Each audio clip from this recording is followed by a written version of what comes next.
T-minus 30 seconds.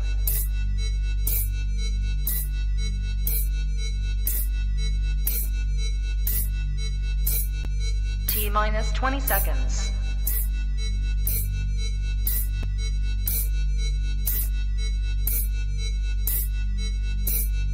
10, 9, 8, 7, 6, 5, 4, 3, 2, 1, 0.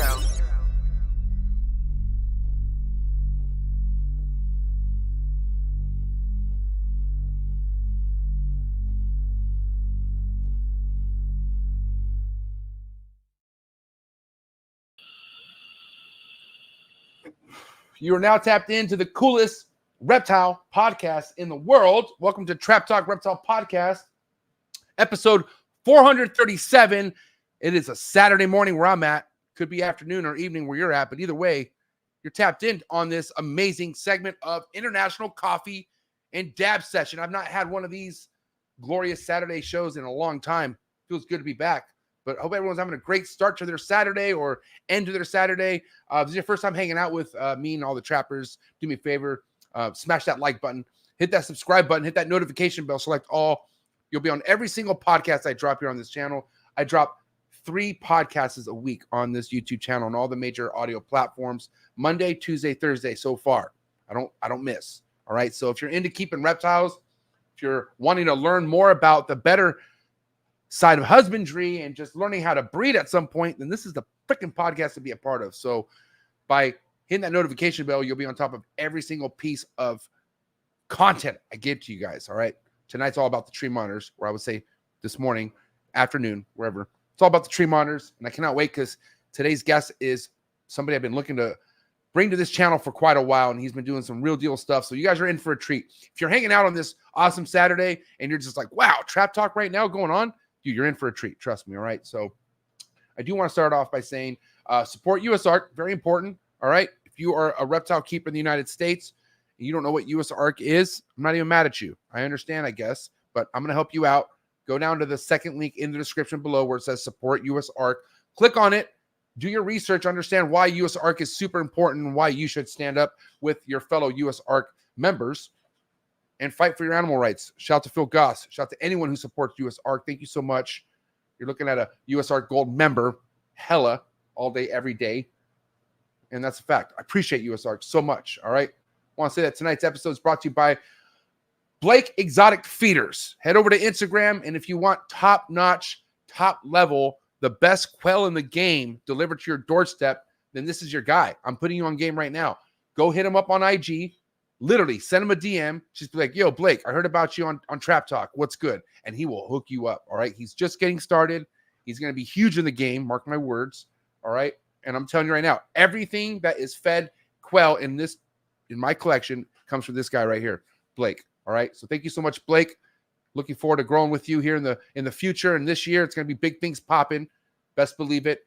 And again, that's Blake Exotic Feeders on IG, all right? Somebody I'm very proud to have as a sponsor, all right, and you guys should definitely be tapped in, is my buddy Bryan Suson over at SUNDOWN Reptiles, all right? And to do you one even better, he's here tonight or today. He's right here. Bryan, what's good, buddy? What's up, man? I'm excited to be here. You moved. Why did you move when you had perfect dinner? Oh, now it's coming in clear now. I think you're good now. Okay, it's clear now. Sort of. We'll see how it goes. See. All right, listen, after I introduce you, do me a favor. Drop out and come right back in, and it should fix the internet. Okay. But, dude, Bryan, since I have you on, all right, and I want to say thank you so much for supporting the Trap this year. You've always supported the Trap, but being one of my main sponsors means a lot. Let's hear it from you, man. Why? What should somebody have to look forward to when it comes to researching SUNDOWN Reptiles? Captive bred stock. I've been doing this for my whole life as a business since 2012. And when it comes to geckos, tree monitors, I've got some of the best stuff out there. And I offer lifetime husbandry support. So it doesn't get much better than that. I'm going to have a selfish question right now, man. How are the tree monitor projects going for you? I mean, are we in full swing right now? What's going on with all your tree monitors? It's great. I just pulled a McRae clutch an hour ago. So wow, that was cool. And then 2 Bomai clutches in the past month. So that's exciting. And I got more that's going to be laying. I got a cordensis that's about to lay, 2 cordensis that are about to lay. So anything that's ready to breed in there is going. So what species have you not bred so far as tree monitors? The Beccarii and the Prasinus, but that's because I don't have females that are ready to breed. So, but everybody else is going. All systems go. So I'm excited about that. And I don't want to say like Prasinus or Beccarii is not an important species to get down, but you do have some other ones that are fucking, I feel like, big checkbox to check before you could just go and get these other ones out of the way. You know what I'm saying? Yeah. That was kind of the mentality, is get the harder to find stuff first. And I always knew the Prasinus would be there. And so, yeah. All right. What do you know about today's guest, man? Chris is a very exciting person to have on here. I've been wanting to have a podcast with him on your show for a while, just because of the work that he's like, the travels he's been going out and experiencing over in Papua New Guinea, Batanta specifically, and Waigo Island. When it comes to tree monitors, when it comes to anything that you're keeping in herpetoculture, I love to visit, see, hear about what these animals are doing in the wild. So if you're into tree monitors, having a podcast with Chris on it, and the fact that he's kind of scraped the dust off of the idea of going to some of these places that can be pretty intimidating for a lot of folks. The fact that he kind of laid groundwork and going out to Batanta specifically is pretty awesome. A lot of the people who've been going out to Papua New Guinea and hitting these islands historically have been a lot of birders. So to have a herper go out there and to actually see these animals in the wild, I'm pumped. So this will be a good one. Yeah, I'm looking forward to it. And shout out to anyone who's just sitting here hanging out with us. It's gonna be a good show. And I don't know about you, man. I kind of want to get this show on the road. You down to bring Chris in or what? Let's go. Get him in here. All right, guys. So shout out to you for hanging out with us this awesome morning or afternoon or evening. But it's time to bring Chris Applin from Rare Reptiles on to the show. Do what you gotta do to get your mind right. Do what you gotta do to stay hydrated. So 437 coming at you right now. Let's go. Chee!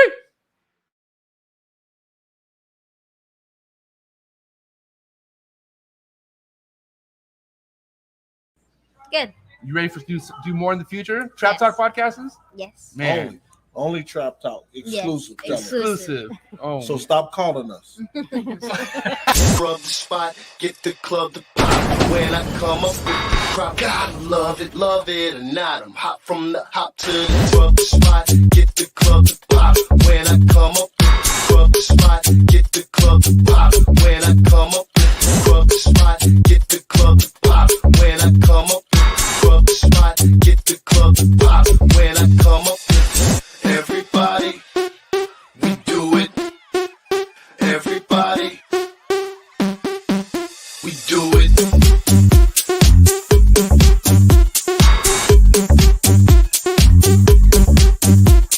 Do it. Do it.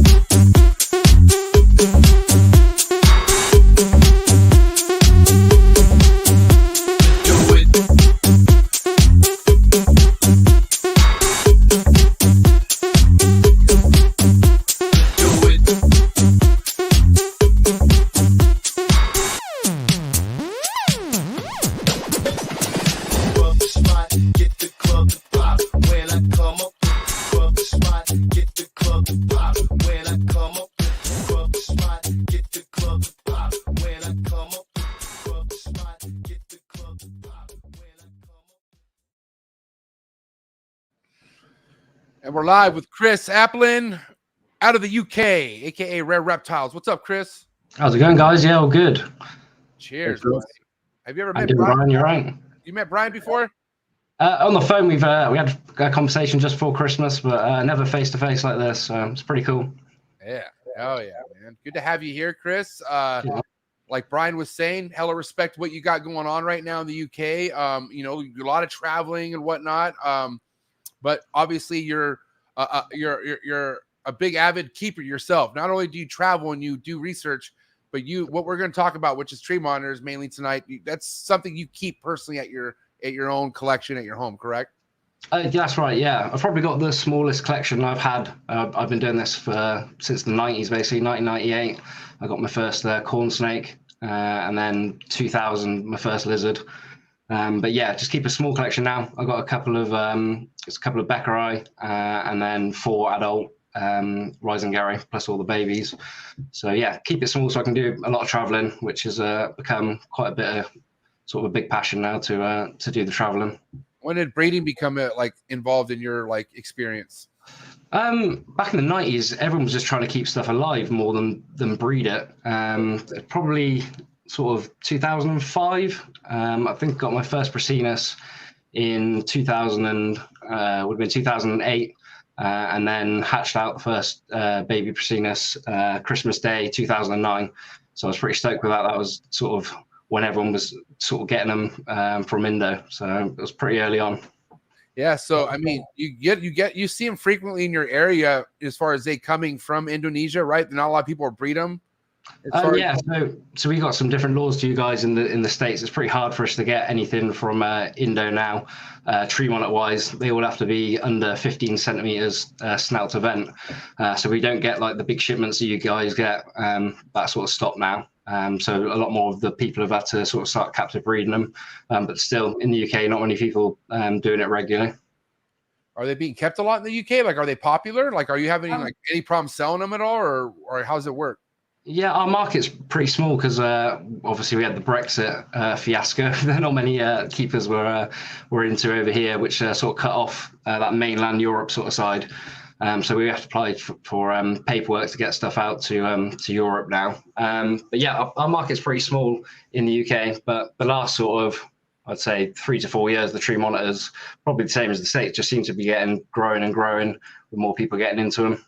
So Chris, where can you, if I can ask a quick question, when you say like getting paperwork to sell it, to where exactly? Like what areas are you able to sell your captive bred babies, and how hard is it for you to like move them out of where you are? Out of the UK, you'd have to prove that they were F2 now. So second generation captive bred, and then we'd have to apply for CITES export permits. Like our big market obviously was Europe, which would have been Germany, France, those sort of countries. They're screaming out for stuff over there because they've got the same sort of European law where you're not allowed to have the any imports come in over 15 centimeters. But it's just a lot harder now. Before we could just drive them over, basically just get on the tunnel or the ferry, take stuff over to like the big reptile shows over there, your sort of Ham and Houghton shows. But now it just takes a lot more work. Now, when it came down to breeding for you, Chris, I mean, obviously we're talking about a time where social media is not what it is now, right? Oh no. So like, what was some of the things that you had to figure out on your own? Like how did you, and what was it that kind of maybe turned the corner for you as far as getting your tree monitors to the point where they would just breed for you? It's pretty tricky. And like I said, there was no information really, sort of even in 2009, it was just trial and error. The stuff we were all working with was pretty much all wild caught, or farm bred at that point. So yeah, it was pretty difficult to get stuff going. But yeah, it's just keeping them. Like I said, it was a struggle back then just to keep stuff alive, really. So any breeding sort of was pretty sporadic. And then with the sort of more people captive breeding them, they obviously become a lot more easy. Has a lot changed as far as how you keep them back then from like now, as far as like, the basking and the temps and as far as nesting and all that, like any big changes?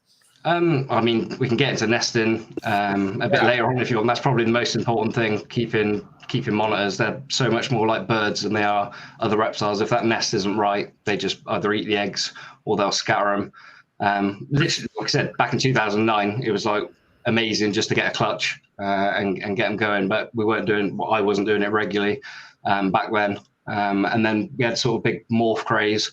So I ended up selling all the tree monitors that I had back then and just getting into like carpet python morphs. We had like this big section of everyone just wanted morphs, and it was pretty hard to sell any of the unusual right we got now. Tent wise and stuff like that. We didn't have the lighting that we got. I mean, Europe's pretty far ahead when it comes to sort of the UV lighting and the specialist reptile bulbs. I can't even remember what we were keeping. I think we were keeping them on incandescent, just normal light bulbs back then, and whatever UV, it would have been T8 UVs, which like the big thick ones, not the high output ones you get then.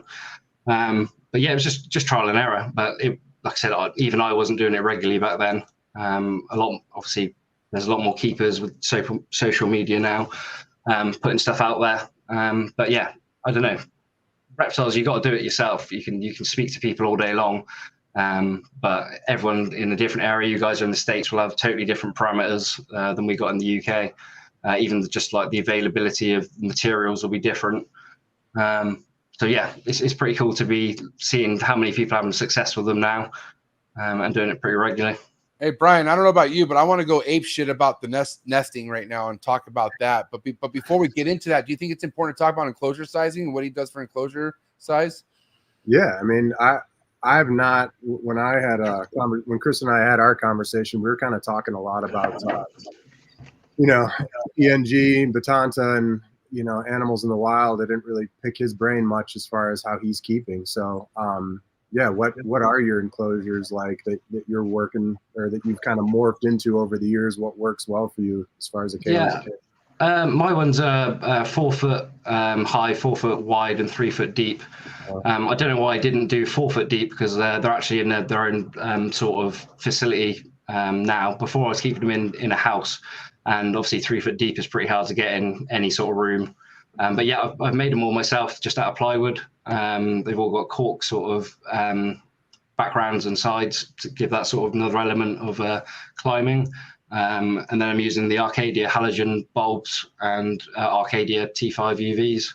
Mm-hmm. Ambient temperatures, I sort of keep around 25 in the day, dropping down to about 20 at night. That'd be Celsius, not Fahrenheit. I don't know what the conversion will be. Do you mist pretty often, and how does that affect those wood cages? Do you find that like? Yeah, I mean, I tried to seal them as well as I could, loads of layers of varnish, but yeah, they're how old are they now? About 3 years old, and they're like, yeah, wood's just no good. If I could get something that big, I mean, PVC over here isn't a big thing like it is for you guys, and like I said, it's just cheaper to build them, so I'll just replace them as and when they finally rot away. So I looked it up. 77 daytime, 68 nighttime is what Chris said. The ambient temperatures, and basking temperatures, I don't really check them too much. Probably around 35 to 40 directly under the sort of basking spot. Okay. And you run heat for how long? Like, are you 12 on, 12 off? Yeah, 12 on, 12 off. Yeah. Okay. And now you said that you would make a slight adjustment if you could, and you would go deeper.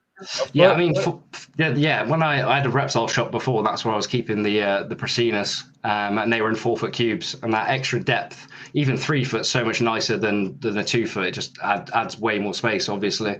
I've tried going higher before, and they haven't really used the bottom section as much if you go sort of 6-7 foot high. So that 4 foot cube seems to be really good. And like I said, I'm 3 foot now. I wouldn't want to go any smaller than that, really. So in one of those size enclosures, how many basking options will there be? Like, how many platforms for basking is there?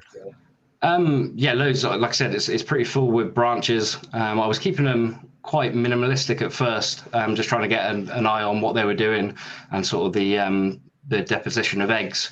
But now they're literally rammed. I've just started trying to do live plants again. But it's just a nightmare with the tree monitors. They just rip them apart. They rip the plastic stuff apart. But like I said, when I've been over to these trips, you'll just see how much vegetation and stuff's there, and you sort of come home and you're like, oh, I should try some real plants again. So you've come to the experience that they just shred all your plants when you've done it. Yeah, I literally can't do it. I spend so much money on plants, and like even the plastic plants, they'll last a year, and they just rip them to shreds. Or they'll shit on them. Oh yeah, yeah. I've started trying to put sort of branches in, going across from like different sections of the plant, so they've got something to actually climb on rather than the plant itself. That seems to be helping a little bit, but yeah, I mean, I'd love to get fully planted, sort of bioactive style cages going, but yeah, it's difficult with the tree monitors. That was just my hypothesis why I've never done it. It's just I figured they'd shred it up. But you mentioned something interesting that I think a lot of people, it's good for people to hear too, about the cage size and how you wouldn't really go higher. I've always said, to my customers and people who've asked just about cage sizing, I mean, the width is far more important than the height for these animals, I find. If you think about just the size of them and them to be able to utilize that length going across, it's just it's an interesting thing that I've found to be very beneficial. But Brian, to be fair, don't you think both would be just as important because they're so used to being high, also? Or Chris, or do you not think are they not as high so much, Chris? What do you have to say to that? I mean, they definitely. We'll get into the trips and stuff later. They definitely go up very high in the wild, but you just wouldn't be able to do it in captivity. You're losing that space, and to heat that bottom area becomes quite hard. Like Brian just said there, you'd almost be better to go like 8 foot wide if you could, rather than 8 foot high, is what I find. You can't really get a true arboreal tank in or vivarium in captivity because it's just, you haven't got 30, 40 foot to go up. So yeah, and it boils down to that heating. It's like you mentioned, unless you've got lights at different stages of the enclosure, it's very difficult to heat that bottom layer. And if you're not getting a good temp zone down there, they're going to spend the majority of their time up top anyway, because that's where the basking is, it's where the UV is. So it's kind of almost like a wasted space unless you're really kind of coming up with a good way to light and heat it. Yeah, all mine are, there's like a row of vivariums underneath, so they're all raised up 4 foot anyway. The captive bred stuff doesn't seem to mind it so much on the bottom. That's where I got all the stuff I've bred myself. But yeah, the wild caught stuff definitely prefers to be sort of eye level and above, but they don't need the whole like 8 foot in my experience, as long as they're raised up a bit. So yeah, I wouldn't do like a 4 foot on the ground, maybe raise that up with some vivariums underneath, so they're getting above you and sort of eye level. It just reduces the stress on them. The captive bred stuff, as you probably know, Brian, is just a completely different animal. They're just always happy to see you, it seems. So yeah, and the reason why I ask about the basking is because I have an enclosure, and mind you, because of size, I can't put them all in this, but I have a Focus Cube. Shout out to the sponsor, Focus Cube Habitat. But I have a Focus Cube Habitat enclosure that my Persinas pairs in, and it's 6 feet tall, 4 feet across, 2 feet deep. And for me, I think like, based off how I see them act, I feel like that's a good enough space. Now I think about it, going 1 foot deeper, I do see how they could utilize deeper space, at least by a foot, but my biggest thing is like, am I not providing enough heat for the bottom on the floor? And what I want to talk about right now, because since Brian talked about not having the ground utilize enough heat to where they don't even use it, what should be a good ground heat that you should be aiming for? Because I don't know, 6 feet, I have multiple so I have a top basking, and then about a foot down there's another level of basking, just so they could, for whatever reason. But is there a ideal ground temperature we want to be shooting for? Daytime is what I'm talking about. Yeah, I would say you got to get that ambient sort of 25 or above, really. I mean, 6 foot, like what you say, you're pretty much making up for the 2 foot depth by going 6 foot up, because they can obviously still got that vertical space. But yeah, as soon as you do 3 foot deep, I don't think you'll ever go back. For whatever reason, it just feels like they utilize it a bit more, that depth. Chris, what were you? My apologies if you have posted this everywhere or mentioned it. And I missed it, but did you take ground temps when you were in Batanta?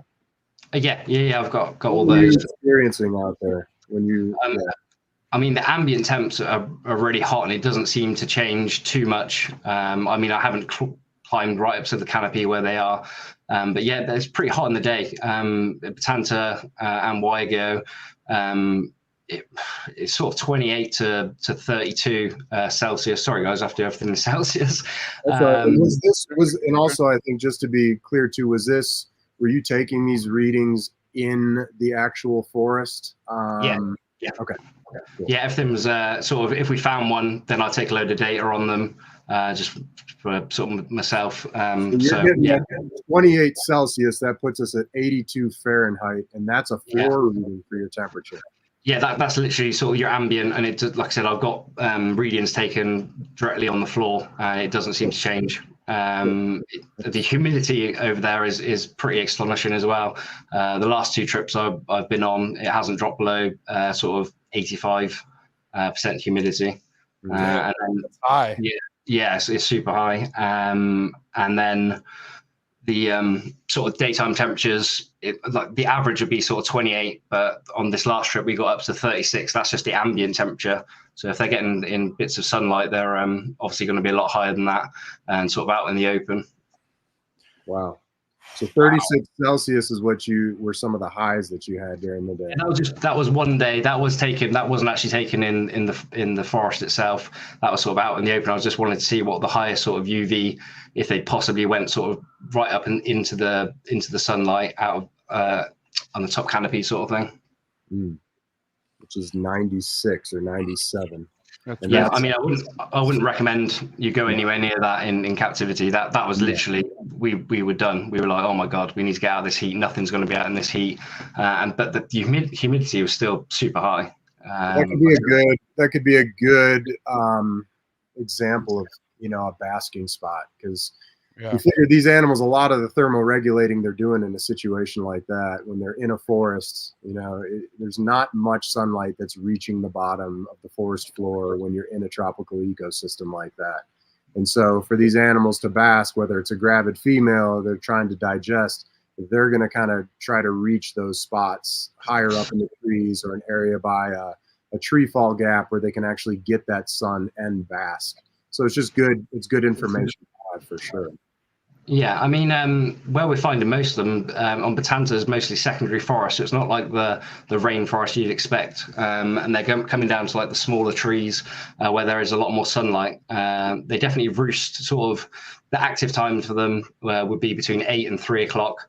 After 3 o'clock, they'd sort of go to roost in the higher trees, which is a bit more like the closed canopy. But in the daytime, they're coming down to the smaller trees in these patches of sunlight where they're catching sort of insects and basking then. I wonder, do you think that's because, when you're out there, and from my understanding, there's a town that you kind of spent most of your time as like base camp. I would say, I'm looking at the habitat around your camp to the furthest point that you went out looking for these animals. Would you say, like, were you able to get into any primary rainforest? And the reason why I asked this too is because I bumped into someone at one of the trade shows this past year who had been to Batanta, and he was very quick to say that all the habitat is just completely degraded. There's no good habitat left. And then he kind of mentioned that a lot of it was secondary rainforest. So the question I have is kind of like, are these animals utilizing secondary rainforest only because there is no primary left? Or have you gone out, when you went out with your team looking for these, like, had you spent time in primary? Do they find them there, or is it just too hard to find them in the primary? Batanta's, like I said, Batanta's been logged so much in the past that it's all sort of secondary in the areas that we've been going to. They seem to prefer it because they've got these sort of open areas where they can bask. And then just a higher diversity of insect life that they're finding there. So they're definitely utilizing that secondary forest in these patches of small trees. In Waigeo for the Bomai, that was all primary forest. But again, they were sort of utilizing the smaller trees with patches of sunlight again, even though they had that closed canopy. I mean, it's not to say that they're not in that closed canopy. It's just easier to find them in sort of the smaller trees. And speaking to the guys over there, that's sort of where they find them. I think that's a pretty common, just from my travels in equatorial areas where there's tropical ecosystems. When you have those sunlight gaps, you've got that kind of edge habitat. It's you're dealing with reptiles. They like that sunlight, so those are always really good areas. And it's almost like when you get out in the primary forest, it can be trickier. It's not to say stuff isn't there, but given that I've never been to any tree monitor habitat, I was curious if your take on that. And because maybe it's like if maybe some of these animals in the primary forest are just way up towards canopy and you can't even see them, or it's too hard for trappers or people who are looking for them to find them. I don't know. Yeah, 100%. Yeah, like I said, it's everything we sort of found was in the smaller trees. I'm trying to think now over to Wygo. Even that was sort of near the coast on the sort of habitat that wasn't sort of as you'd expect a typical rainforest where it's completely sort of closed. They're definitely utilising the sun. Like you said, they might be utilising that forest. I mean, herping in the jungle or the forest is literally the hardest herping I've done. I've herped all over Australia. You go to sort of in the desert, there's a rock pile or a rock escarpment, and it's super easy. You just head there, look through the rocks, and it's there. But you don't even see that many animals for what the diversity that's there is super hard to herp in the forest. It just is. There's so many places to hide. You don't even see that many insects unless you really start looking. I think the ones that have been detrimented with the secondary forest is sort of the chondros. It's really hard to find your chondros in Botanta now. White gear is definitely a lot easier. They seem to prefer that primary forest for sure. Hey, so Chris, I have to ask you, just for the right, so you from what I understand, you don't check the basking temps of your cages, right? Yeah, I mean, I have in the past, but I don't worry about them as much. I sort of set my thermostats to 25. That's on the bottom of the cage above the substrate, and then everything they sort of thermoregulate up. So obviously the tops of the cages is going to be hotter. Directly under the basking, like I said, probably 40 C, maybe a little bit higher, 45. But then they sort of just thermoregulate up and down in the VIPs. And that basking's on, just to confirm, that basking's on 12 hours a day, correct? I do a little bit different. So my UV lights, I've got LED lights in there as well. So I try and sort of create a sunrise as much as you can. So I'm bringing the UVs on first. And then I'm bringing the LEDs, which is obviously the sun coming up, and then the basking will go on. But there's only like an hour difference. So maybe 10 hours of actual basking, well, 9 hours, because there'll be 2 hours each side. So that makes sense. UV, LED, then basking, and then flipped sort of the night time. And then it goes back the other way around at night. Is what you're saying. Yeah. Wow. Okay. I just find it, I literally watched them before, and if everything comes on all at once, you can literally see them jump. I mean, Arcadia has just come out with that Luminize, which looks pretty good. I haven't started using it yet, but that will actually give you a proper sunrise with your LEDs and your UV tubes. Like I said, if you bring everything on at once, you can, if you see them, they'll literally be shocked and do like a little jump to say what's going on. It's just not natural. I don't have a shit ton like Bryan or Brandon or probably you, Chris, but I mean, mine are always hiding when my lights turn on, and then they come out, you know. But I also thought like, it's kind of like a little unnatural that everything's full force right at once. 100%. Versus like, you know, like me, I'm a morning person because I like that cool brisk air, and then it gets hot, you know. Versus just getting blasted with heat, you know what I'm saying? So that's a lot to consider. So mine will come out. They literally, as that UV comes on, they'll come out and they'll go to the basking area and they'll wait for that basking temperature to come on. They're that intelligent that they know that basking spot's going to come on. But like I said, I was doing what you were doing before, bringing it all on at once.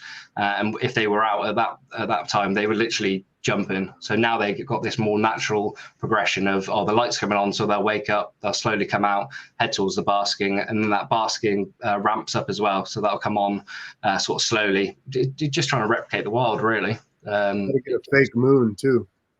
Yeah. Put some stars in there. Some candles for only a few hours a day. You gotta hold on. Oh shit. Real quick about substrate. How deep is your substrate in your caging? So mine sort of tapers towards the back. It's a good, a good foot, if not a foot and a half towards the back.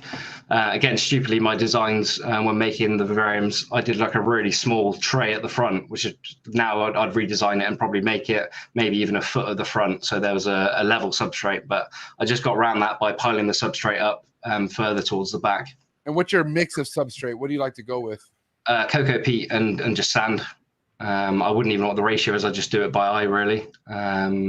So yeah, it's more cocoa peat obviously than sand. Right. Okay. And then you let's get into nesting. I mean, we might as well, because from what I understand, talking to Bryan, Brandon, other experienced tree monitor breeders, some females have more of a personality when it comes to laying. And it's more like, I mean, Bryan, you've had plenty of girls use the nest perfectly, right? You've had success with the nest box, but then yet had girls who don't like to use the nest box and lay them wherever they choose. Am I right? That can happen. Mm-hmm. Yeah. So let's get into nesting and maybe kind of figure this out, because I think that's where I struggle the most as far as nesting. And I want to kind of talk to you about that. Let's get into the nesting. So yeah, that is literally for all monitor species, but especially tree monitors. That is where everyone becomes unstuck. Breeding them, getting eggs, seems once you've got them cycling, it's fairly easy. But that nesting is so important, and literally every lizard is individual. I mean, I struggled with a lot of my eggs at the start, where they were just starting to eat them or scatter them over the cages. And what I was using wooden nest boxes, and I'd get them nice and moist sort of a month before I knew they were going to lay. Thought everything was perfect. And then they would just either scatter them or eat them, like I said. So what I ended up doing was transferring to a plastic nest box on the floor, which keeps the moisture a lot better. And I was pretty surprised. I don't know if you find the same, Bryan, how moist that substrate was. I mean, the mixes I was doing before I thought were moist, but now I use one that's pretty wet. Yeah, I've kind of done like as far as my substrate, I don't know, like I kind of gauged it on species that I had worked with prior to tree monitors. And so my whole take on it was just making sure that it is not going to collapse on the animal. So whatever moisture level that is for, whoever's out there, my kind of rule of thumb is if I can, if you take some sort of cylindrical object or even just your fingers and kind of push it down in there a little ways and it maintains that tunnel, that's kind of the least amount of moisture that I would go with in that respect. You obviously don't want it sopping wet. Yeah, there's like a fine balance. Like I said, go on, Bryan, sorry. I was just gonna say, so long as you can like clump it and you're not like squeezing water out of it. Yeah. So like I said, with the wooden nest boxes I was using, I'd mix it up, but in that month, the wood seemed to draw out the moisture. So when she actually come to lay, the top layer that she'd be first getting to was actually not dried out completely. It'd still hold a burrow, but nothing like these plastic ones I'm using now, which sort of stays the same consistency. I mean, I probably spray those every three months now. It keeps that much moisture in there. But yeah, with the wooden ones, it was just sort of sapping all the moisture out of it. If you dug right down, then you'd get to the same consistency that you started with, but that top sort of 4 to 6 inches was just drying enough that I think they just got annoyed that they've just obviously putting their nose in, tongue flicking, and just been like, no, this isn't right. And like I said, I had probably a year where I was just trying to work out the nesting. It was so annoying. I was getting female cycling, eggs, all the rest of it. Got to the last stage, you're like, I just need a clutch. And then, she would just scatter them. She'd go into the nesting for maybe 2 days, looking around, coming in and out, and obviously just ended up scattering them. Where now I can literally do it by the day. As you probably find, you can set your watch by it sometimes, where they'll go in, stay overnight, nest, make a nice sort of tunnel in there, and then exit the next day. I think that's how it should be. Yeah, I think a lot of people look at these two as like more so a species than they do in individuals. And 100%. While you can get, you'll think you have them figured out, you get a good clutch, it's laid perfectly. Certain individuals will do that, but then you'll have other individuals that want something different. So I think that's when kind of experimentation can come into play, and just really kind of keeping an eye on your animals and seeing what they want. Because even with personality too, you'll have people ask like, "Hey, I want to get a tree monitor. What's the nicest one, or which one is like?"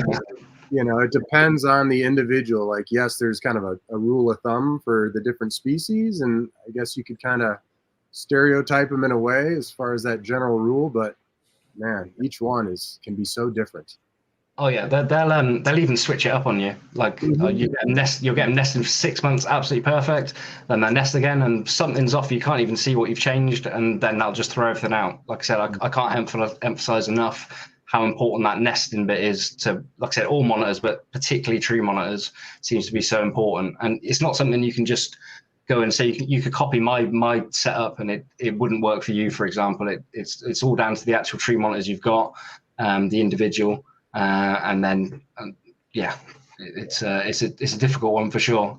In the end, I ended up putting the deep substrate in, which they never nested in. That I was pretty shocked. I was like literally filled it up, maybe even 2 foot towards the back for them to lay the eggs in that. Didn't want that. I had an arboreal nest box up on the side that was heated. They would occasionally use that. They would start digging in that and not find it happy. And then, like I said, these plastic ones seem to be working at the moment. Whether it will for in 6 months' time, I don't know. It's a tricky one. I think it's worth offering more than one nest box for sure. And is this nest box positioned kind of right underneath the basking where the basking lays, or where do you have this nest box positioned in the cage? All mine now are sort of the back right-hand corner with sort of a small hole in the corner on the top of it. And I just that's when the plastic plants and the real plants come in, making it sort of so they can't see you when they're nesting. That's pretty important for them, I find. If you have it out in the open, if they notice that you've seen them nesting, it just throws them off again. So you want that sort of in the corner out of the way. And then I use a heat mat on the side of those, so those are heated. Probably, I think it gets up to maybe 33 C. And then obviously as they work away from it and downwards, they can pick their own sort of temperature they want to lay at. Chris, when you were over in Indo and talking to the locals, I know you had mentioned in our conversation that it was very rare that they ever caught any babies, but had anybody that you spoke with, did they mention anything about ever finding a nest, discarded eggshells, and if so, what kind of situation was that? Yeah, they don't find babies very often. This is Batanto we're talking about now, so it'll be for the Macraei. They always find the babies in August is what I can get out of them, and then they would just literally, by luck, they might be lucky if the whole village gets one a year. They're super excited because they get loads more money for the babies, but it's nothing that's happening commonly. I've had some sort of anecdotal evidence that they may use the termite mounds over there. Someone did find a female. They were hunting it and they actually ran into a termite mound. These are like disused termite mounds. They're not live termite mounds like the Lacey's and stuff used in Australia. They ended up breaking that apart and they did find some eggs in there. But then I said, why didn't you sort of concentrate on these termite mounds? And they're like, we don't see them enough coming out of there, and it seems sort of a dead end. Like I said, I think they'll utilize it. These termite mounds are pretty old. They get used by birds for nesting, so it also makes sort of a good nest for a tree monitor. Like I said, I was pretty surprised with the substrate on the ground over there. It's really clay and hard. I think I sent a video to MJ of me like kicking the floor, and there's no way that you can sort of they'd be burrowing in those. So I think, me personally, I think they're using sort of hollow logs on the floor, getting into that and laying, but nobody really knows. Like I said, there's been a couple of anecdotal evidence with these termite mounds, but there doesn't seem to be enough of these termite mounds around for them to be utilizing them all the time. Yeah, because we've heard of the Prasinus, but that's interesting. So the people that you spoke to, that was Batanta, and that was with Macraei. Yes, yeah. Like I said, I had that secondhand information from a guy I know that I didn't actually get to speak to. The guy that actually found it. I don't know who that was. Hopefully, I'll be able to go and speak to him just to get it from sort of first-hand experience. But like I said, I think if they thought they were doing it all the time, it'd be easy just to go and sort of start cracking open these termite nests and sort of getting the babies out, all the eggs out. I mean, the hunters over there are pretty intelligent. I don't think that timing would make sense. I think it's also important for people to know too. I don't know when you traveled up in Australia. I don't know if you ever saw, but there's a species of bird. It's called a buff-breasted paradise kingfisher. They utilize termite nests that are on the ground. And they actually migrate between northeastern Australia and Papua New Guinea. I don't know if that exact species is present in on the islands that are out on the west side of it's not Papua. I'm sorry, help me. West Papua. Pardon me? West Papua or Rajarampa? Yes, West Papua. Thank you. I had a quick little brain lapse, but so I think too, it's important to know that you not only will get nests, termite mounds that are high up in trees, but you can also get them on the ground. So yeah. They have got a kingfisher species that I'm not a birder, so I'm like I said, West Papua is like an amazing spot for birders. So it's like I said, the birders will probably be pretty jealous that I've been over there. But yeah, we have found, I'll just call them like a kingfisher type species, blue fronted, and we have seen those actually in the termite. The arboreal termite mounds. They make like a little hole in it, and you can see them sort of sticking their beaks out. I wouldn't know if it was the same species. Yeah, maybe when they're done, but it's not an uncommon thing to have like kind of different species utilizing nests of different of other species. So yeah, I think the big difference is like you got the lace monitors and the Rosenberg's monitors in Australia. They're actually using live termite mounds, which is keeping that sort of environment going for the eggs. That makes lots of sense, but I can't see a tree monitor being able to dig in to these ones that I've seen over there with the termites probably going mad. They're not like a big species like the laces and stuff. So I think they're just utilizing anything they can get into that they think obviously no predator's going to get in, and just sort of utilizing those spots rather than sort of being a termite mound specialist like the laces are. And again, these spots that you're talking about are on the floor, right? No, these are arboreal termite mounds I'm talking about at the moment. I personally think they're coming down to the ground. There's lots of rotten logs. I mean, the whole substrate for most of the area is sort of rotting down leaves. So they could even be finding a spot sort of on a flat log and digging into that, and that would make a perfect sort of spot for eggs, and they could fill it back, which is pretty much sort of what we're seeing in captivity. Like I said, I've had them nest in arboreal, if you want to call them arboreal, nest boxes, but it's not really arboreal because they're only 4 foot high. It's just another nest box. It's just another area in there. So I think they'll just utilize anywhere they've got that humidity, and they think that the eggs are not going to get eaten. And really, yeah, it's just to avoid predators eating the eggs. That's kind of why they utilize that option. But from what I'm understanding now, you don't have any other multiple nest options. You just have that one nesting for your tree monitors now, right? In that lower right corner. I have now, yeah. I kept the wooden ones in there, but I haven't bothered spraying them because they just dry out too quickly. They have got that whole floor area, which is pretty deep, and I'm surprised I never see them nested in there. You'd thought they'd have a little dig round because they've got the temperature gradient in there still. For some reason, they like to go into those into the nest box I'm using now. Yeah, when Stephen Cush, when he was breeding tree monitors over at RepTech, they would his female, it was only his one Prasinus female, but she would only lay on the floor directly. The eggs were good, the eggs were always good, but she only laid directly on the floor. She didn't utilize any nesting, and that's what made me realize, like, because you stress out, like, oh my god, if she doesn't lay in the nest box, it's over, but it's really just kind of determines on how, first off, does she even have good eggs? But just because she lays them on the floor doesn't mean those eggs are fucked. Like there's. You know what I mean? I feel like it's like a lot of personality traits too on the female and what she's comfortable with.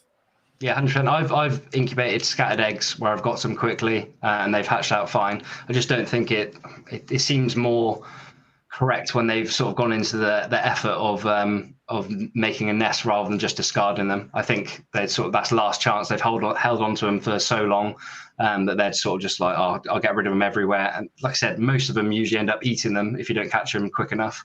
And also, another thing too, Chris, I want to verify. So you said that your nesting that you reach for as far as the temps inside your nest box is about 33 Celsius?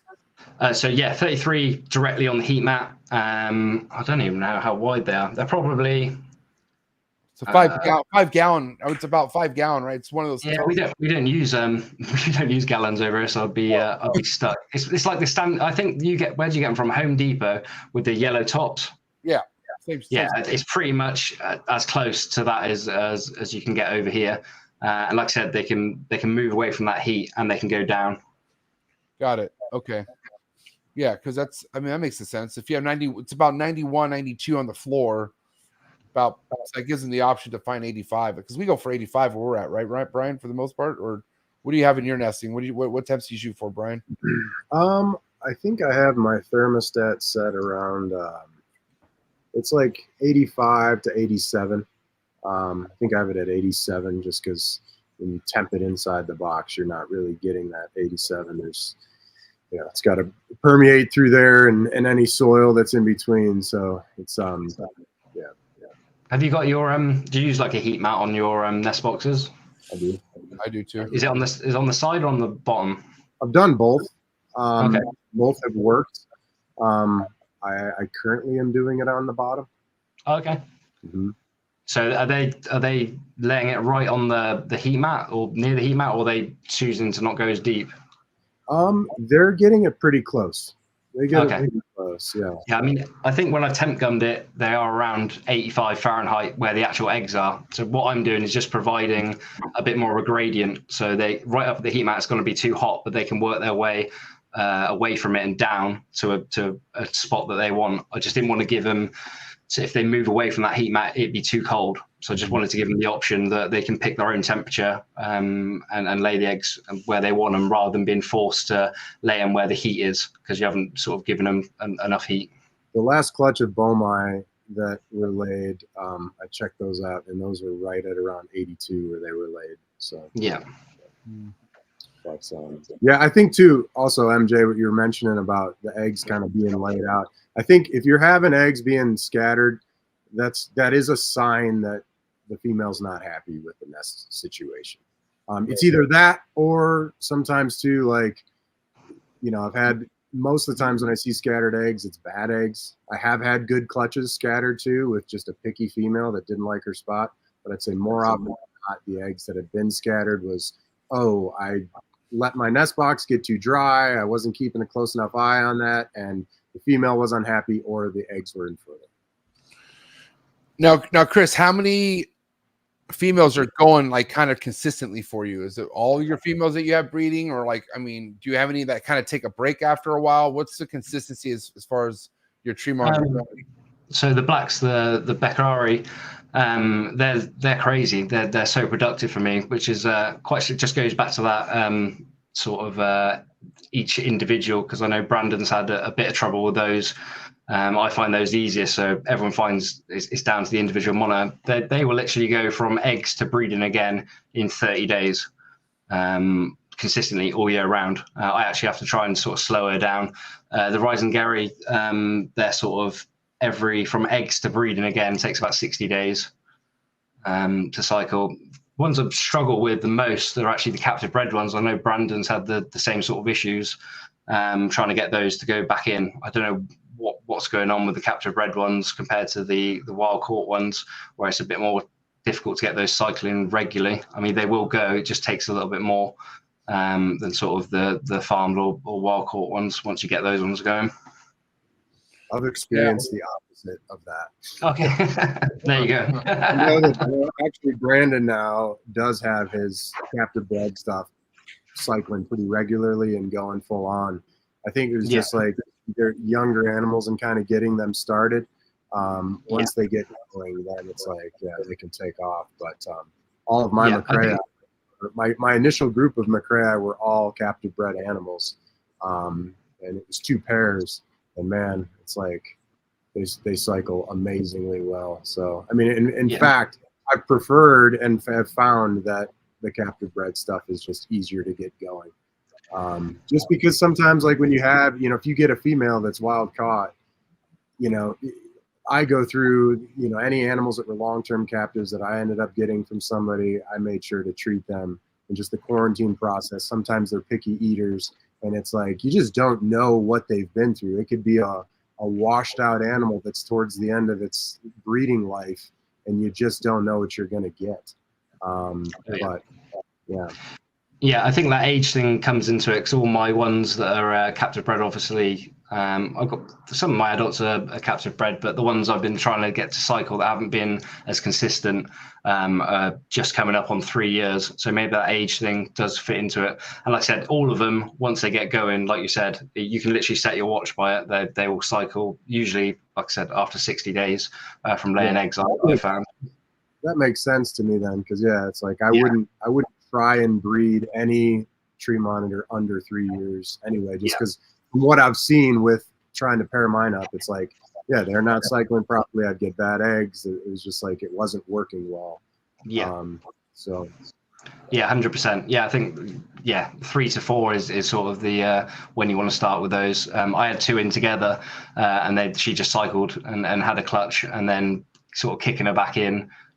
It's just been more difficult. I mean, she will do it, but it's just been more difficult. But I think as she gets older and starts to get into that routine, I mean, it's crazy how predictable they can be once you start cycling them. I think MJ, you've even found the same with your Prasinus. They might go through. I mean, we have to talk about that. I'm not gonna lie. I mean, we got to get to that. But go ahead and finish what you're saying.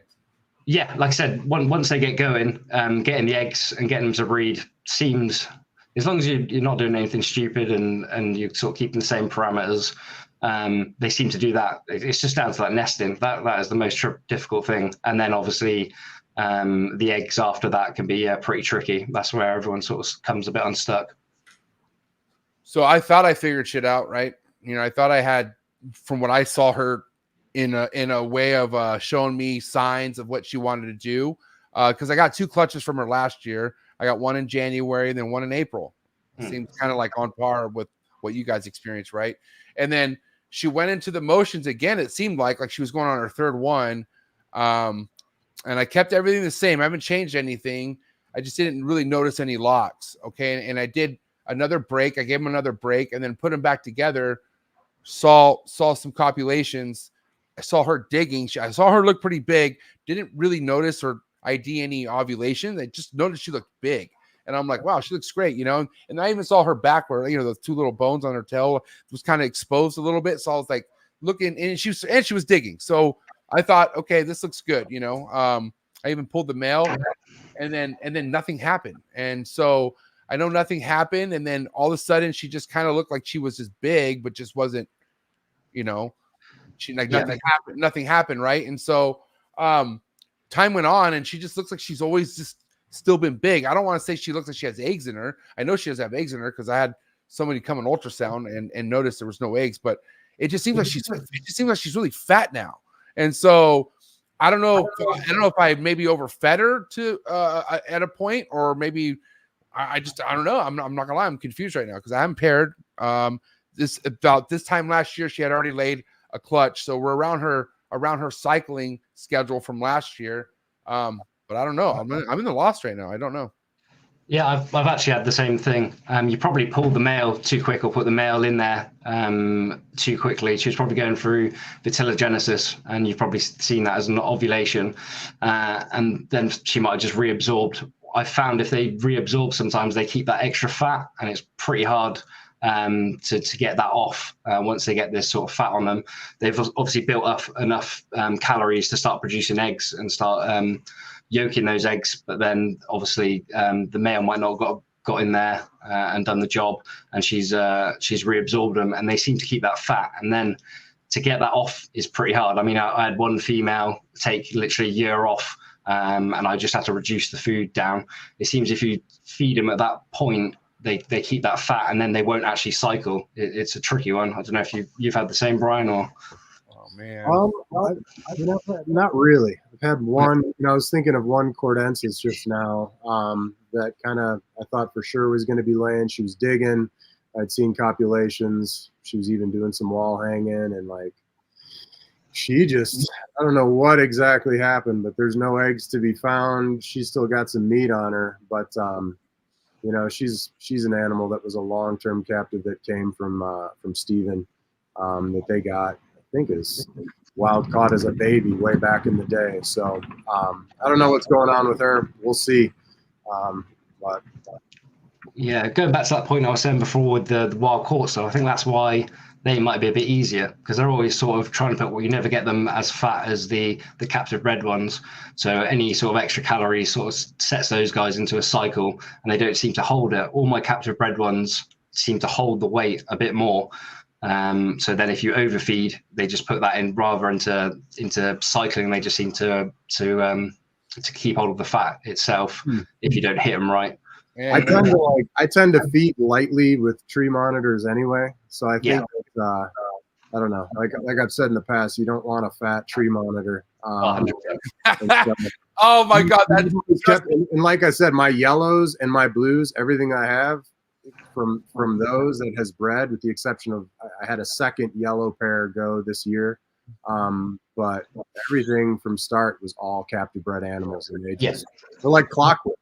I mean, I'm an advocate for captive bred just because it takes off any sort of pressure, any more additional, like you're not feeding this machine that maybe we can get into of animals being taken out of the wild. But you're getting a healthier animal that you know doesn't have parasites, and isn't going to have feeding issues. And again, like while I do have now, I have a couple of animals that were originally wild caught that I do have just starting to get into cycling, and I've gotten clutches from. I mean, the captive bred blues and yellows, man, they just, I've not experienced any issues with breeding them at all. I'm a massive advocate. I'm probably one of the biggest advocates of captive bred. I mean, we got so much compared to what we did have before. We got so much options now to get captive bred. There really is no excuse to be getting wild caught animals. They're 100% better. They're just a better animal. But like you said, because they're already in a good sort of weight, like you said, you're gonna have to feed them a lot less than you would a wild caught. So if you've had both, I think you can fall into the trap of overfeeding your captive bred ones, because you're not dealing with the parasites that are taken away from that and all the other issues you've got with the wild caught stuff. So if you've been keeping, like I have kept both of them, if you're feeding them both on the same sort of regime, those captive bred ones are perfect. So they don't need those extra calories. And instead of going into cycling, they seem to sort of keep that fat reserved. But yeah, 100% captive bred all the way. Like we can get into that later. But yeah, there really is no excuse to be getting wild caught stuff as far as I'm concerned. So Jenny Craig program for my tree monitor is what you're saying. So she needs 12 months of slimming. Now, do you think I could do this with the male with her the whole time? You think that's fine, obviously, or what do you recommend with that? I keep everything separate unless that she's cycling and it goes into breeding. I've just found more success that way. But yeah, honestly, MJ, I had exactly the same problem as you, and it took a full year just to get her down to weight. They really can hold on to it. She's fat, bro. I could tell. Yeah. I'm just like, damn. And I don't think he's into fat chicks. No disrespect. He kind of looks at her like not the same that he was when she was a little slimmer and he was chasing her around, just going to town. But now she let a little bit go, unfortunately. So we gotta bounce her back. About 12 months. I could do that. You know what? And Bryan, I will say, man, Bryan does keep his stuff slim and in shape. I don't want to say like skinny, but man, lean and mean, you know, and I see why now, Bryan. It's because you don't want to, you don't want to mess with stuff like that, you know, and why don't we get into why someone shouldn't even, I don't want to say mess with a wild type or a wild caught, you know, but why the importance is why it's worth just going captive born and bred, and what you guys could speak on that. Before we jump into that, if I could just go back to what you were mentioning too about that feeding. I think it's been like, there's two main reasons that are my hypothesis of why there's been a lot of trouble with people getting them to breed in the past with tree monitors. One is an improper sex ratio. I think these animals are so missexed by people. Even folks that, like I've made mistakes on younger animals that are under a year, especially when I first started breeding them. But it can be very tricky, and especially like people think like, oh, if you have two males together, they'll fight. They won't always. But I think a big thing too is improper diet for so long. And people get like people feel like they're taking better care of their animals by feeding them. And it's a hard thing to mentally and this goes for dog owners. I mean, you can look at someone who loves their dog and this dog is as fat as can be. And you say you might want to maybe cut down the diet a little bit on that animal, and they get offended and they're like, they don't want to hear it. So I think that is just a big, a big thing that's part of a detriment to breeding these animals. But I just had to say that before we moved on. Respect. Yeah. So what with your topic that you were mentioning, MJ? Well, we've hit a crossroads here as far as new keepers getting into new things. And, a lot of people come across this podcast and hear about tree monitors, and what do? They research. They find out how much. They go to Sundown Reptiles and inquire. But then they go to a reptile show and they see one for $1,200, $900, right? And they think, why not? Why not save that money? And why? And I want to hear right now what your guys' take on why someone shouldn't even bother going that route, and what the point is investing in a captive born and bred. Let me take it. Yeah, I mean, that's crazy that your prices are so different for the wild caught stuff and the captive bred stuff. Because in the UK, we just had a shipment come in of wild caught stuff, and it was being priced at the same price as captive bred, and people were buying it. And I literally don't know why. That doesn't make sense at all. Your guys is a bit more like it used to be over here, where you could get sort of the wild caught stuff sort of half price. I mean, it's just a nightmare to acclimate, sort of get the wild caught stuff going. Sometimes it doesn't even feed you when you get it. It's gone on a big long journey from Indonesia. It's probably full of parasites, and most of the time they just end up hiding most of the time and not being enjoyable to keep. A captive bred one will be out all day, all the time. It'll want to come up to you for food. It's just a more enjoyable lizard, and sort of they're available now, captive bred. There is no excuse. You shouldn't really be sort of adding to the problems or the pressures of them being collected in the wild. And the price, you're going to end up spending the same amount in vet's bills, and also probably end up killing the lizard or the lizard dying on you. So then you might have to buy two. So then you're way above the sort of captive bred price anyway, when you could just get a captive bred baby that wants to feed from you, is happy to see you. It's just way more enjoyable. Yeah, I mean, and it's crazy. I was at Tinley, and I was with Cody. We were looking at a table that had a group of wild caught animals that were on there. And, sure, like, it is possible to get a wild caught animal that could do all right, but it is a gamble. And I think more often than not, especially if it's someone who's new getting into it, they don't necessarily have the experience on how to acclimate that animal properly. And given the fact that these, wild caught animals been taken out of the wild, had the long trip to come over here, been kept in probably subpar conditions, by the time that animal gets to its final owner, it's on death's door more often than not. So yes, like, you heard you say, like, some of your wild caught animals are doing well and breeding, and I do have some now that were, originally wild caught animals, and they're doing good now for me as well. But I mean, I went through with some of them, for instance, a yellow that recently laid for me. I mean, I was treating her for half of a year, and it took a while to get weight on her, and she was picky, didn't want to eat this, didn't want to eat that, then started eating one item, switched to another, and just not a calm animal. So when you go into that room with that animal and it's freaking out because it sees you, I mean, that's not really the experience that people want to begin with. And yes, it's like you can get them for cheaper, for sure, wild caught. And I've even seen there's stuff on MORPH market of animals that are wild caught that are being labeled as captive bred. And unfortunately, it's just I'd say it's a real mixed bag on whether or not you're going to get something that's healthy. And then at that point, you buy another, like you said, Chris. Is it really, now you're at the price of, you should have bought captive bred. Yeah. Yeah, 100%. I mean, I probably had more when we could just get wild caught stuff. I had more that did badly than did good. I mean, that was sort of inexperience, but I wouldn't recommend anyone that hasn't kept a tree monitor before to even dive into wild caught stuff. I mean, it's good to get some of the species that we haven't got so many of.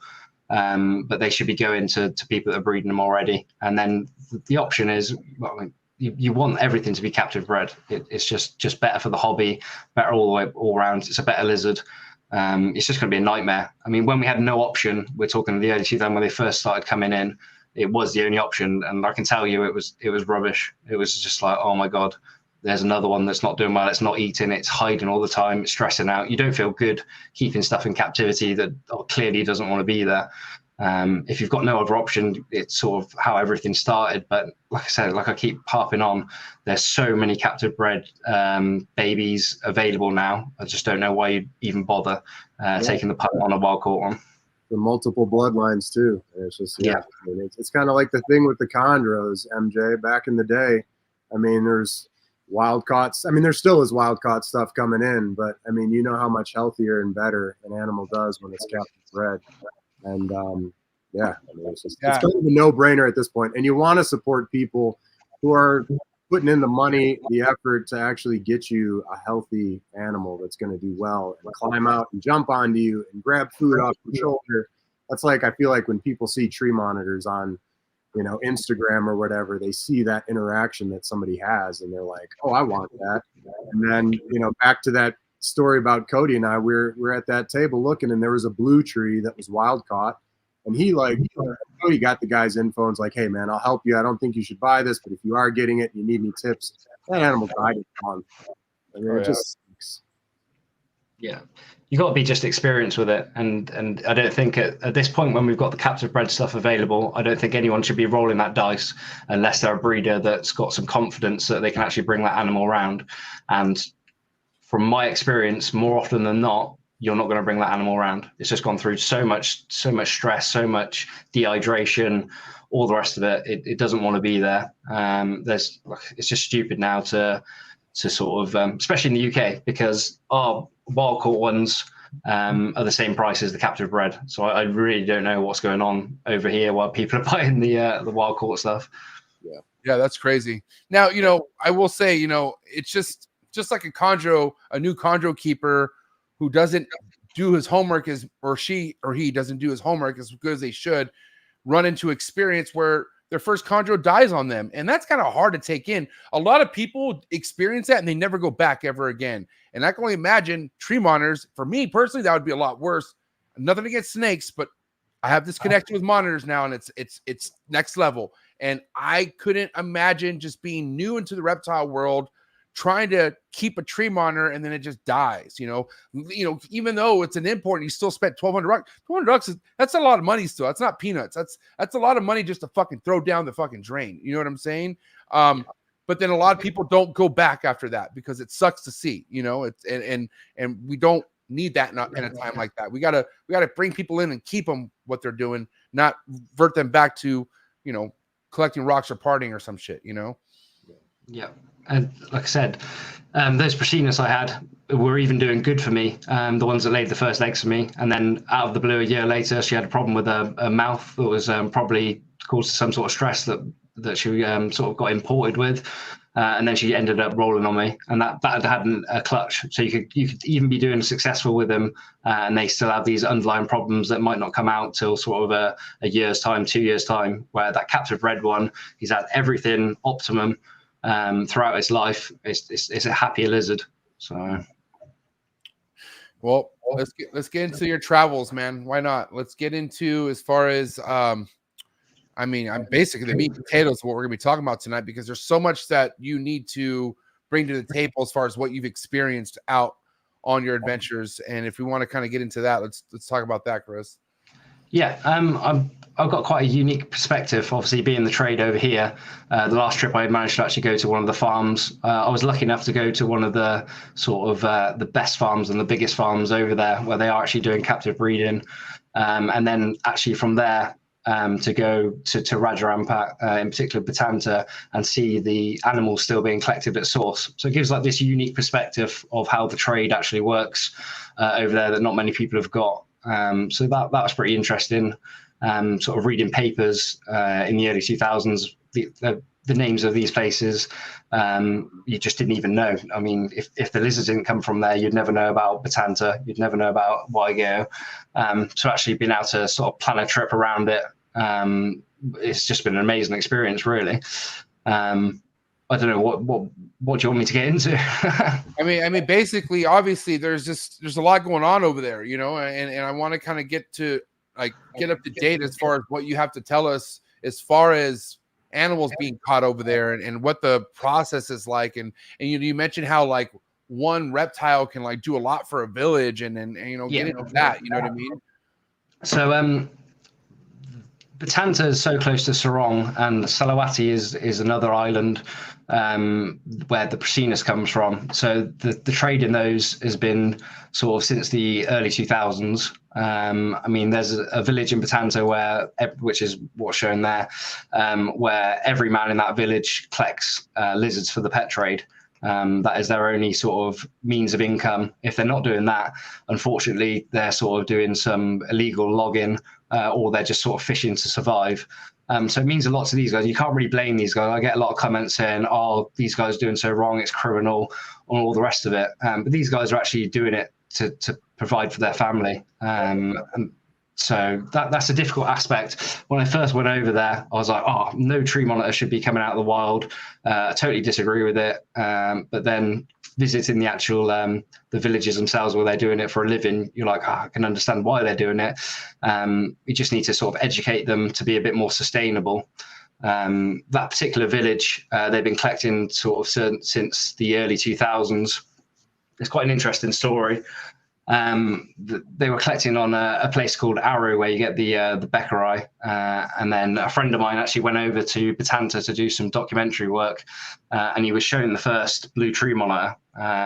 He then went back and showed a friend of his, Manfred Reisinger, who's the yellow tree monitors are named after, and then he made a couple of trips to Batanta to find them in the wild, and managed to get a couple of them for himself. He was living in Sorong.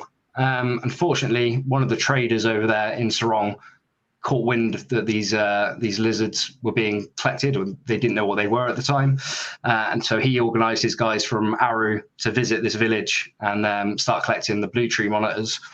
What that did, the guys from Aru started training the guys from Batanta in this one particular village to then go out and start collecting the lizards for the pet trade. So it's super difficult because they're getting paid not a lot of money for the tree monitors themselves, but they've got no other way of getting sort of extra income over there. So it's very hard. It's very easy for us over here to say, oh no, they shouldn't be collecting them. But I think if you were over there, or if I was over there, if I could get some extra money for collecting some lizards, then you'd be doing the same. I mean, they have no awareness. The first trip I went on, I spoke to them about the bigger trade. I showed them the book, and they were just in shock that any of these lizards actually leave Indonesia. They do not know anything apart from the trade, apart from collecting them and sending them to Sorong. They don't know the prices we pay for them over here, and sort of what happens after it. So yeah. Damn, look at that thing, bro. Whew.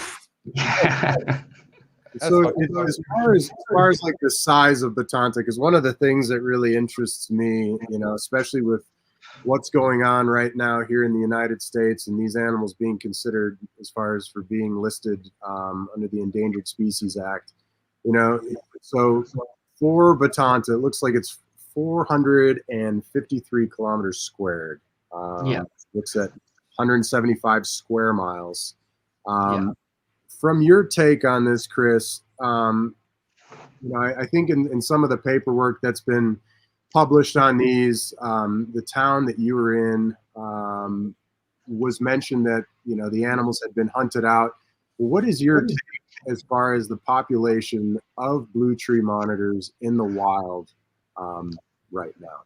Like I said, I can't speak like on an actual population density. All I can speak on is what I've experienced. So that town itself, they've obviously got rid of a lot of the jungle / rainforest to plant trees that they can actually sustain themselves on, such as sort of banana trees and stuff like that. Back when they weren't collecting them, they were getting the blue trees in that village. I mean, this village is pretty small.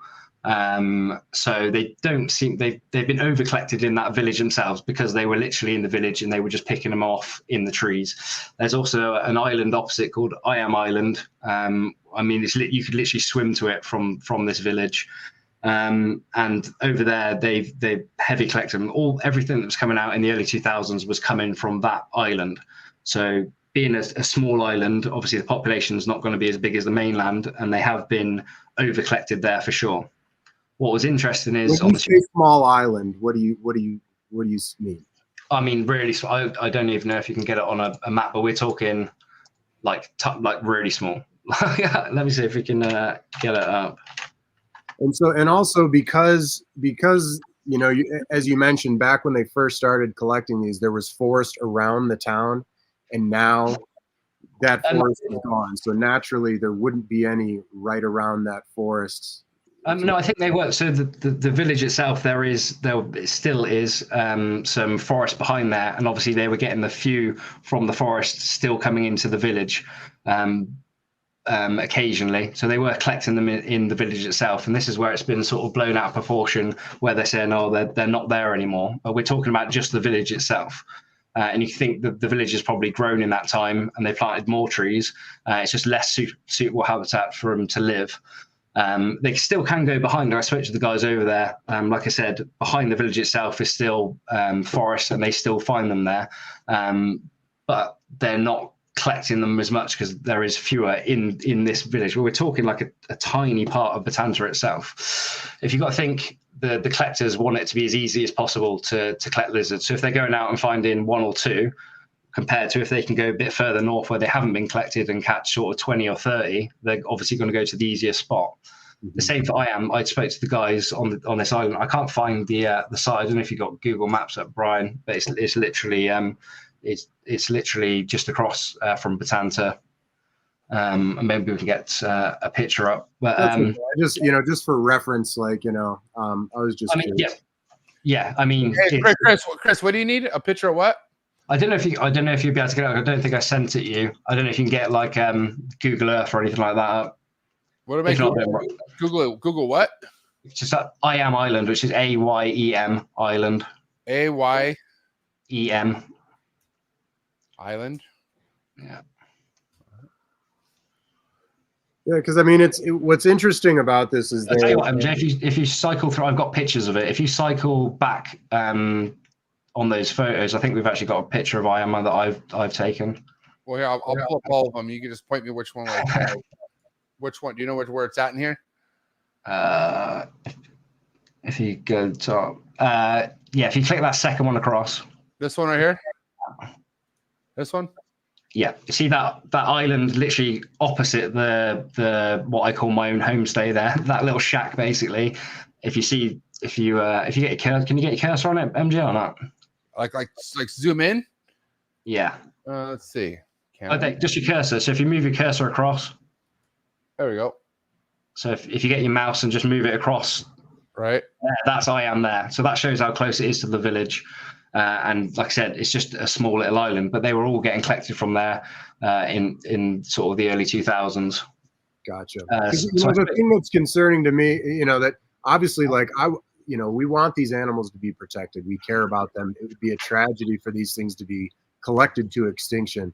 Yeah, I think what's interesting to me is this proposal to move forward with listing these animals is not based on any sort of population density studies that have been done. Yeah. So I feel like that's a very important thing because, when we had our conversation, you had mentioned in your first trip, out of how many days, how many did you catch on your first trip? What do we do? I think we got 6 in 5 days or something like that. I get the 2 trips mixed up now because we found them again. But yeah, and like I said, the point I was going back to, that village, we actually traveled by boat 5 minutes to one side, and we found 2 there, and then 5 minutes to the other side, where you're sort of getting just out of the village, and they're still finding them there. Like I said, what they're doing is going to North Batanta, where it hasn't been collected, so they're obviously been able to collect a lot more from there. I was trying to explain to the guys over there. I mean, it'd be pretty hard to over collect them to extinction. You'll get local sort of population declines and local extinctions, which obviously isn't great. I was trying to explain to the guys that they should sort of collect some from this area and then move, and then some, and then they're not just battering one area, basically. Right. So yeah, I mean, it's difficult getting them to do that because they just want to. They obviously have to pay for petrol to go to different parts of the island on the boat. So explaining to them the sustainability, but Batanta's got like a mountain range that runs through the middle of it, and as soon as you start walking towards the middle, it gets so steep that it's actually impossible to sort of climb it without just sliding over. Some spots we went to, we were getting like maybe 10 feet and then having to stop because it was just so steep. And we were just like, no, we'll just give up. It was really good habitat. So I think that sort of protects them sort of in that middle ridge. I don't think there's been any sort of people that have managed to collect them. They're all sort of collecting them around the coastline. A physical barrier that could potentially be a refuge for these animals in the wild. Yeah, for sure. It's just so hard to get anywhere near. We're talking like, I don't know, it'd be like 500 meters from the coast, and then it starts getting really difficult to actually climb. And that's nothing on the size of the island. That's nothing at all. The problem is if they just keep collecting on those coastal areas, you're going to see these local extinctions. But like I said, Batanta, everyone says it's so small. It's about 40 miles from left to right. I mean, it's not a massive island, but there's a lot of habitat in that sort of 40 miles left to right, and then it's sort of 10 miles north to south. So yeah, I think it'd be super hard to over-collect them to extinction. You're definitely going to be able to get those local extinctions, sort of what's happened on that IM island. But even there, they've stopped collecting there now because it's become so difficult. So I haven't actually managed to go over there. The guys just don't want to go over there because they're like, oh, it's going to take a lot more work to show you a lizard there when we can go 10 minutes in a boat ride and probably find you like 2 or 3. Why do you want to go to the island? So on another trip, I'll probably take a boat over to IAM and just see what's there. I mean, it could be flourishing now. I don't think they've collected there now probably for 10 years because they're just like, no, we'll just rather go to North Batanta and collect there. Yeah, that'd be a good thing. Yeah, for sure. And I mean, go ahead. Like I said, the biggest problem that's got a detriment to all wildlife over there is you could probably log that island in a week. I mean, you could literally cut down all the rainforest in a week and then everything will be gone. And they had some pretty intense logging sort of in the 90s and early 2000s, which seems to stop now. There's a little bit of logging that goes on, but nothing on an industrial scale from what I can see. So that forest has been able to sort of rejuvenate. And like we were saying earlier, that secondary forest, they seem to like it anyway, which is good. We just don't want to go back to them. If they stop collecting them lizards, they're going to be looking around for other natural resources. And the closest resource then is the logging that they could do and start doing that again. Which destroys everything. Yeah, I mean, it just wipe out. It's a small enough island that they could just wipe out massive parts of it. Once you get bulldozers and chainsaws in there, then it's just going to be gone. So I think just trying to educate them on a sustainable catching is the way forward over there. I think there's 2 things that come to mind. One is setting up some sort of, the first thing is a captive breeding facility set up out there, whether it be Indo or on Batanta itself. And the second, is something like what you guys have in the UK. I know it can be a pain in the butt to get things, but if there's, with the amount of stuff that's starting to be captive bred now, I just think that, being able to limit what comes into countries that are concerned, as far as like making sure it is legit captive bred, because I mean, are these animals, for instance, in this photo, are you seeing captive breeding going on of tree monitors in any of these farms over and over? Yeah, I mean, I was pretty lucky to go to the farm I went to. It's the biggest, and it's been running. It's been one of the longest ones there. It's by far the biggest, and I've seen the numbers they were breeding in the past, and they were legit captive breeding and stuff. It's slowed down a little bit now, just because they haven't got the guys there captive breeding them, but they've got everything set up to do it. And like I said, I'm sort of been speaking to them, sort of helping them out, trying to get things. Just like I said, they're producing stuff over there, but trying to get the numbers up and then be exporting the babies. I mean, that rule is really cool that we've got in Europe, where they got to be 15 centimeters, which means the farms have to be breeding them, because you as soon as they get over 15 centimeters snout to vent, they're not allowed to come in. I mean, if everyone adopted that, it would force the other farms that aren't breeding them to up their game and sort of start breeding them properly. For sure, the other farms are laundering stuff through. Like I said, there's maybe 2 to 3 farms that are legit captive breeding stuff, not in massive numbers anymore. They were doing it in quite big numbers, but there are literally farms over there that are not captive breeding anything, and they're just laundering the stuff through. Like I said, the Europe's got a really good rule with that 15 centimeters. It literally takes that away. That's what the U.S. needs to do. Instead of listing these animals, it's not going to stop other countries from getting these wild caught animals. And when you enact a rule like that, it's forcing, you're promoting captive breeding, as opposed to this, which is halting captive breeding here in the States if this goes through with the whole ESA listing. So just I don't know. I know it doesn't directly affect a lot of other folks out there, but for us in the States, it just you put in hard work to acquire animals and get them going, and facilities and money to create that, that you invest, and then to have that just halted there has to be a better way, and I think you guys are doing it over there. Yeah, I mean, they're literally the same thing you're talking about with this farm in particular. They've spent hundreds, maybe even millions to get a real, actual, legitimate breeding facility over there and get things going. But then when they've got the competition of other farms that are just literally laundering it through, it makes it pretty hard work for them and to do stuff.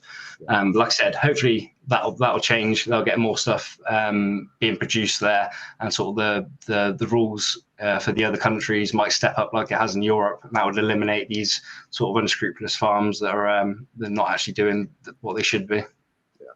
Now I got a question. How did you pull this picture off?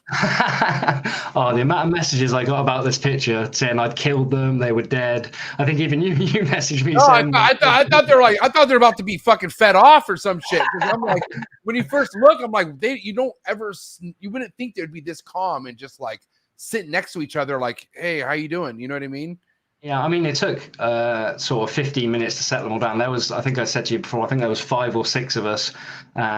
We got them all out. And I don't know if you found, even with the captive bred stuff, the stuff I find in the wild will even do it. Once they know they're not getting eaten, they all settle down pretty well and just sit there. I don't know if they're just that frightened or they're not that bothered. Once they know they're just going to be caught as soon as they run away, they sort of go into this state. So that's all we did. We sort of handled them for sort of 10, 15 minutes, got them all lined up, and then they literally just sat there.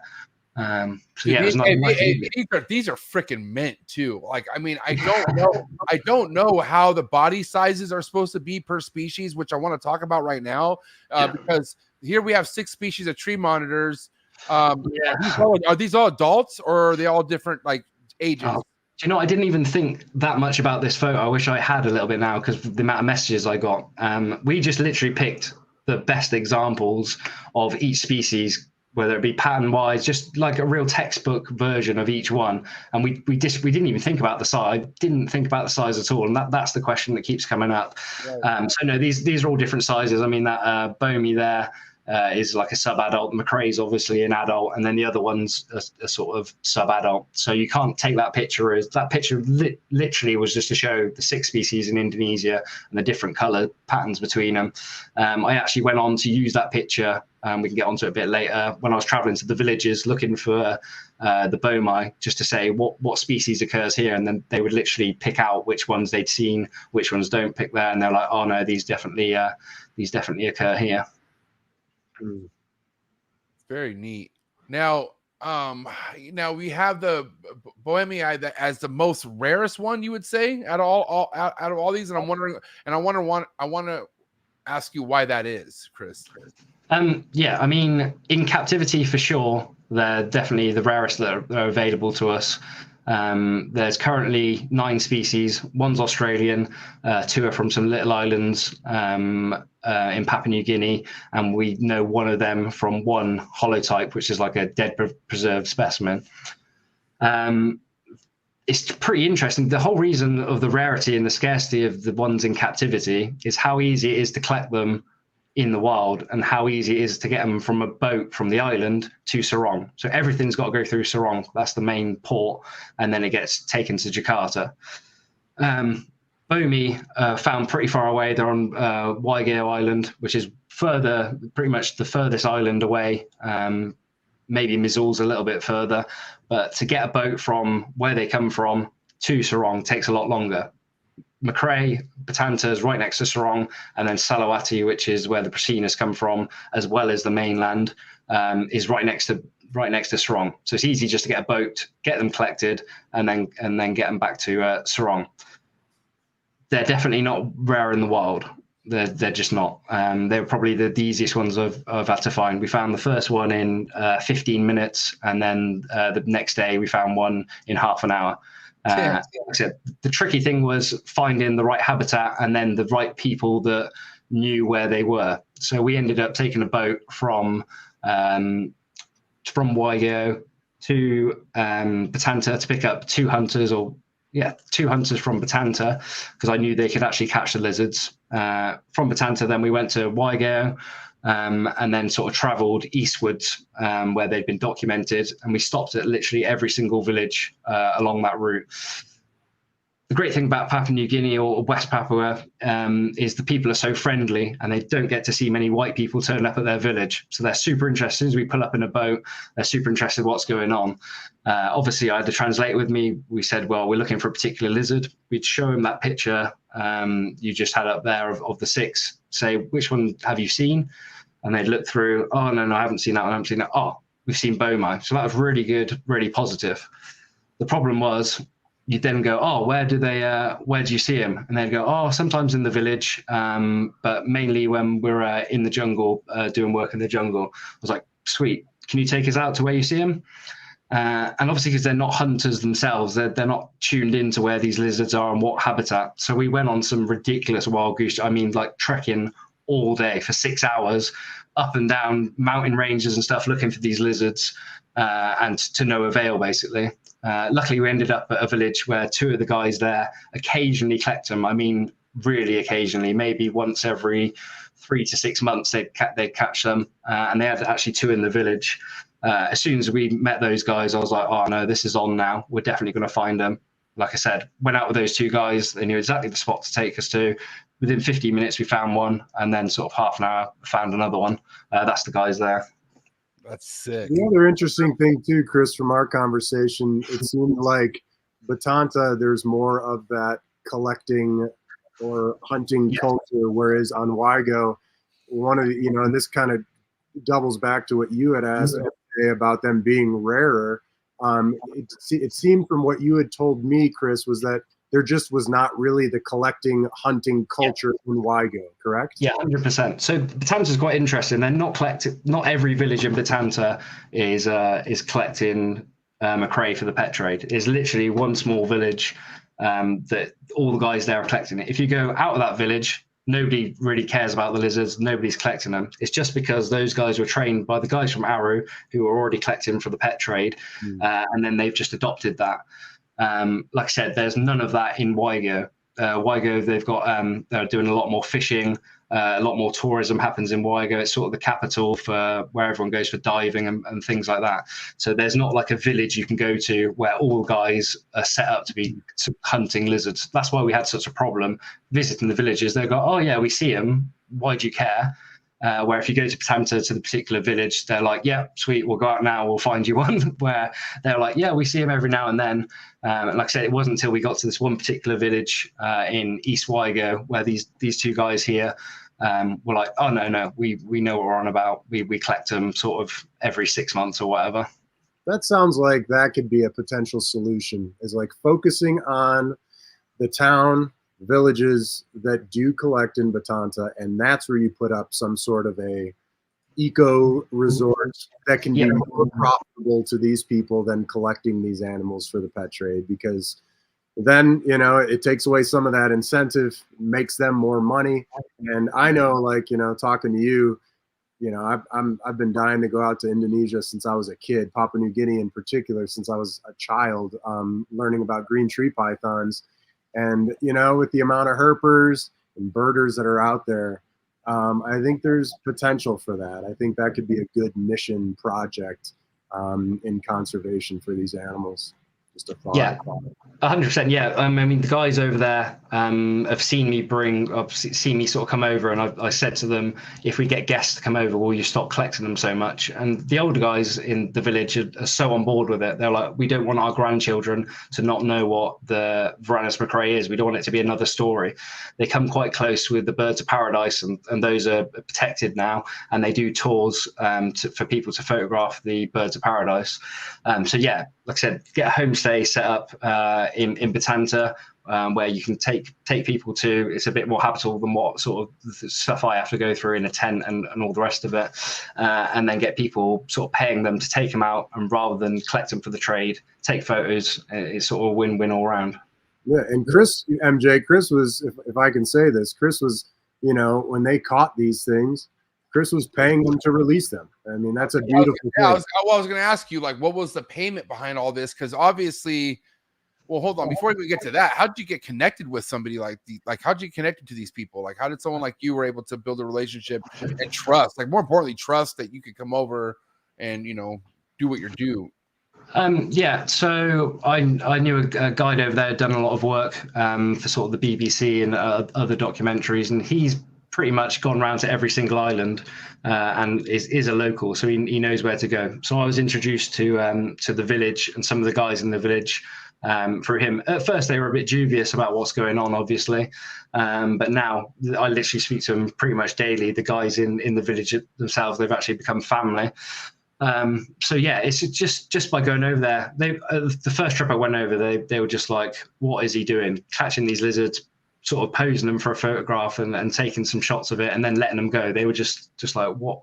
They just didn't understand it. But as the trip went on, they could sort of see, and you could see them getting excited about other guests coming over there and them taking them out. They don't want to be, they have like a affiliation to these lizards. That's an endemic lizard that they're proud of from their island, and they don't want to see it disappear.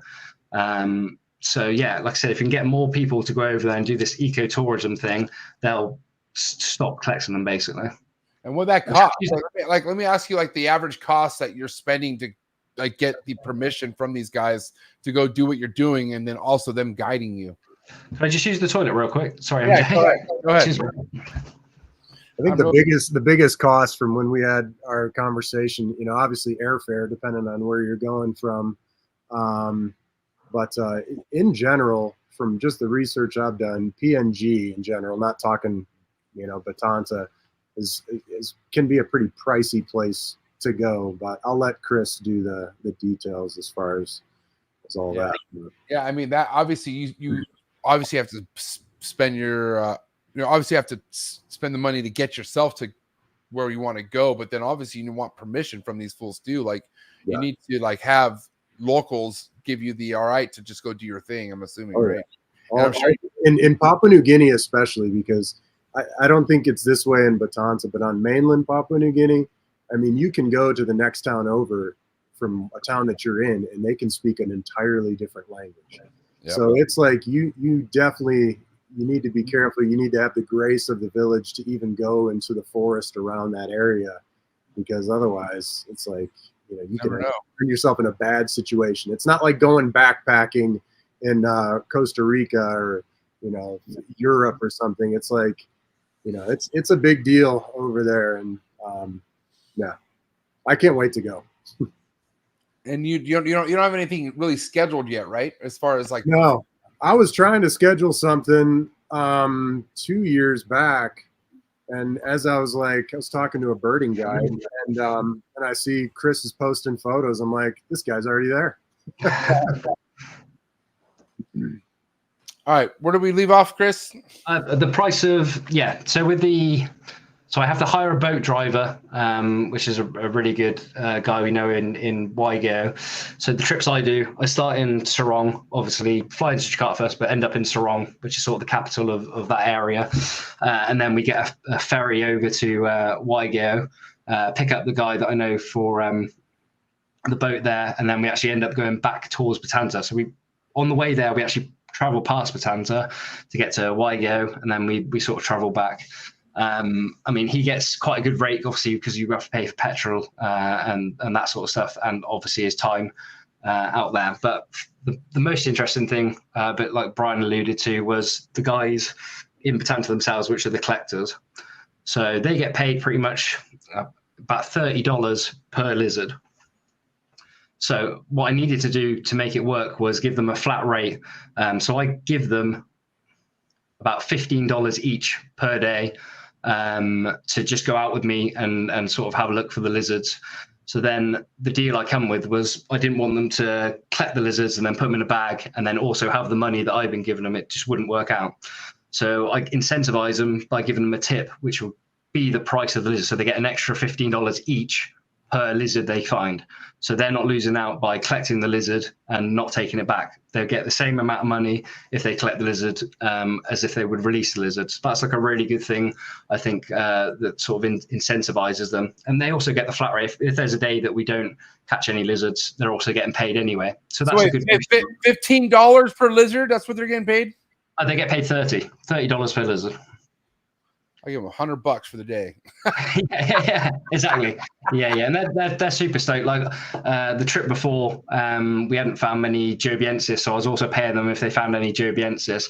I had to stop paying them because I would have gone sort of bust over there because we found so many Joviensis, which is the peak stroke monitors, that I was like, guys, I can't keep giving you tips for these Joviensis. I think on one day we found about 8 of them, and I'd been tipping them. I was like, oh, this just isn't sustainable. And they were happy about that because obviously there's so many there. But any of the tree monitors they find, they get the sort of the tip to bring it up to what they would get if they were collecting it. And then at the end of the trip, obviously, I give them a bit extra just to keep them happy as well.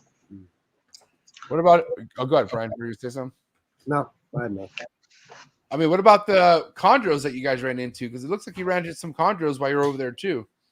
Yeah, I've been pretty unlucky with them. Every single time I go to this spot where we know the chondros are, this is on Waigeo, Batanta, the guys, another interesting, I was telling Bryan, the guys that collect the McRae in Batanta are absolutely petrified of any snake. They will literally walk past one if they see it, absolutely petrified. We found a little Candoya boa that one of the guys got. I was obviously handling it, and I was like, come on, hold it. And they were just like, no, went completely white, thought I was going to die, and sort of ran away until I put it away somewhere. So they're not collecting chondros on Batanta as far as that village. I don't know if they're collecting them elsewhere. I think they're pretty rare on Batanta now anyway, obviously with the logging that's gone on. In Waigeo, they're a bit more common, but like I said, every time I've gone looking for those chondros, I have a bad stomach. It's just something what happens when you go over there. The food's so different. I just literally, every time I just feel absolutely sick. The first time we went there, it was pretty rubbish. We ended up spending like 3-4 hours looking for him for a consecutive like 3 days in a row. Didn't find any snakes whatsoever. This trip, we literally, within 1 hour, we managed to find one. Again, I was feeling really sick. I don't know what it is about that place.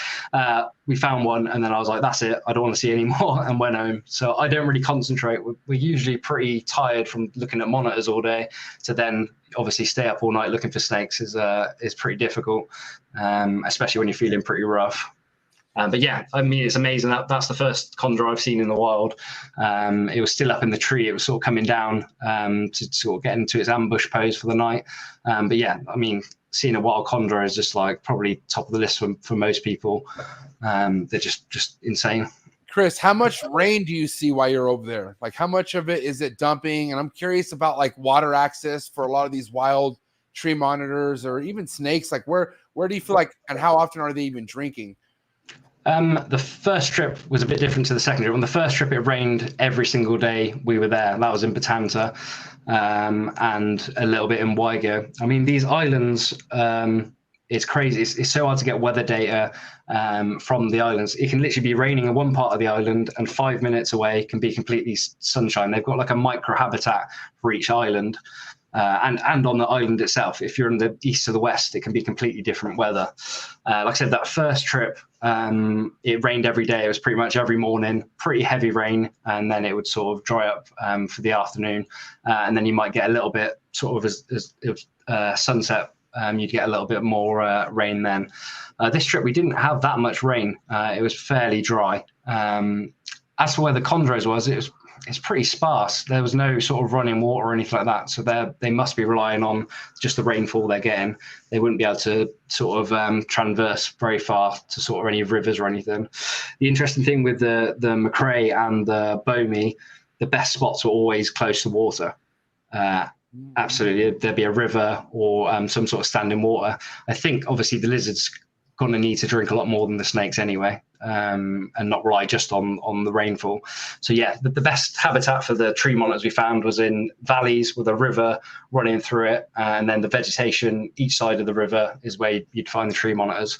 That's what was so funny on these other sort of goose chases we went in other parts of the island looking for Bomi, where they'd be taking us up these massive, really dry, rocky areas, and we just absolutely find nothing. As soon as we found those guys and they took us next to the river, the habitat was just like, oh, this is really lush, really green. They've got a standing water and a river close by. And like I said, they were there. So going back now, we'll just sort of target these valleys with some sort of running water going through them. And do you have like a rain system or something for your tree monitors? I didn't ask you that. I use a Mist King. I don't know if you get those over there. So they've all got sort of nozzles, and I'm on like 5 times a day. Maybe not too often. I do one at night and then one in the morning, maybe 30 seconds each time. I think I've got a couple of periods where it's like a minute at a time, but it doesn't get, it sort of just adds to that humidity, and they will go up and drink from the nozzles as well. That's cool. Yeah, all the babies I'm just hand misting because they haven't got the Mist King. It's good to keep an eye on the smaller stuff by sort of hand misting as well. You got misting systems, right, Brian? Or no? Or I have a misting system, and I do the exact same thing. My adults are on the misting system, and the babies I hand mist. Okay, and you're misting multiple times a day? Yes. Usually, I'm around 1 to 2 times a day. Okay. Wow, man, that's crazy to hear. Just as far as what you have to say, what you're seeing firsthand in the wild, and one of the biggest things I feel like I've learned ever since having tree monitors be so much talked about on my show is like the diet that they actually eat in the wild. You know what I mean? Like what they're actually eating versus what the common meal is here in the United States. Rodents is like the go-to for a lot of people I've seen who don't know what they're doing as far as with any monitor species. But what are you seeing the primary diet for these tree monitors in the wild?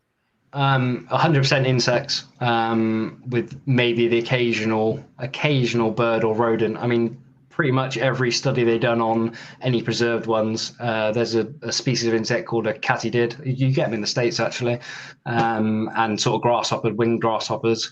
And that's pretty much all I see in the jungle is these little green grasshoppers, some species of crickets. They're definitely not getting 3 or 4 rodents a week like some people are feeding them. And I think it shows if you keep that rodent diet, or even like a really high protein cockroach diet in captivity, they just put on the weight. They're eating pretty sparse on sort of these katydids, making up probably 90% of their diet. And then they may, if they come across the occasional bird, they're not going to not eat it, like a chick or something like that. But it's definitely not as regular as what they would be getting in captivity. So do you even offer like a quail or whatever every now and again to any of your tree monitors, or are you just solely insects with your own collection? Like 90% insects, and then none of my males get, unless they grab it off the female, which I know you spoke about. The cycling females, they'll get like a quail or maybe a small rouse just to sort of kick them over and give them that yolk production for the eggs. But yeah, I try and keep. We're pretty lucky over here with we get locust, so we keep mainly on those. Yeah, Brian's not much of a grasshopper guy, unfortunately. I tried, but he doesn't. He won't convert. What are you on, Brian? I have grasshoppers. I don't know why he's saying that. I just haven't. He said the hind legs are too dangerous, and you have to pull I didn't say they were too dangerous. I just said that's something to keep an eye on. But I do have grasshoppers. I've just been so overwhelmed with the collection that I've not put my focus on really maintaining a good breeding colony of grasshoppers. So, I mean, I go through a lot of crickets. Okay. Interesting. Yeah, we're spoiled over here. Like our main staple over here is locust. We've got sort of big breeders over here, wholesalers that we can get locust from all the time. So I think we're quite lucky in that regard. And there's not too much. Say again. So the grasshoppers and locusts are still pricey over here in the States. So. Oh really? Yeah. Kai ain't playing, bro. Kai's killing it. Yeah, I think they're the best food. I mean, crickets, again, I've definitely seen wild crickets over there, so they're definitely eating those. But from the studies that have been done, they're eating those katydids, which I have tried to breed, but I can't get them to breed. I'm not an insect guy. I mean, they would be. I wonder how many like specimens they really looked at with those gut content studies. What's that? What that's being based off of? Because I have no doubt that it's heavy insects, but I just am thinking like.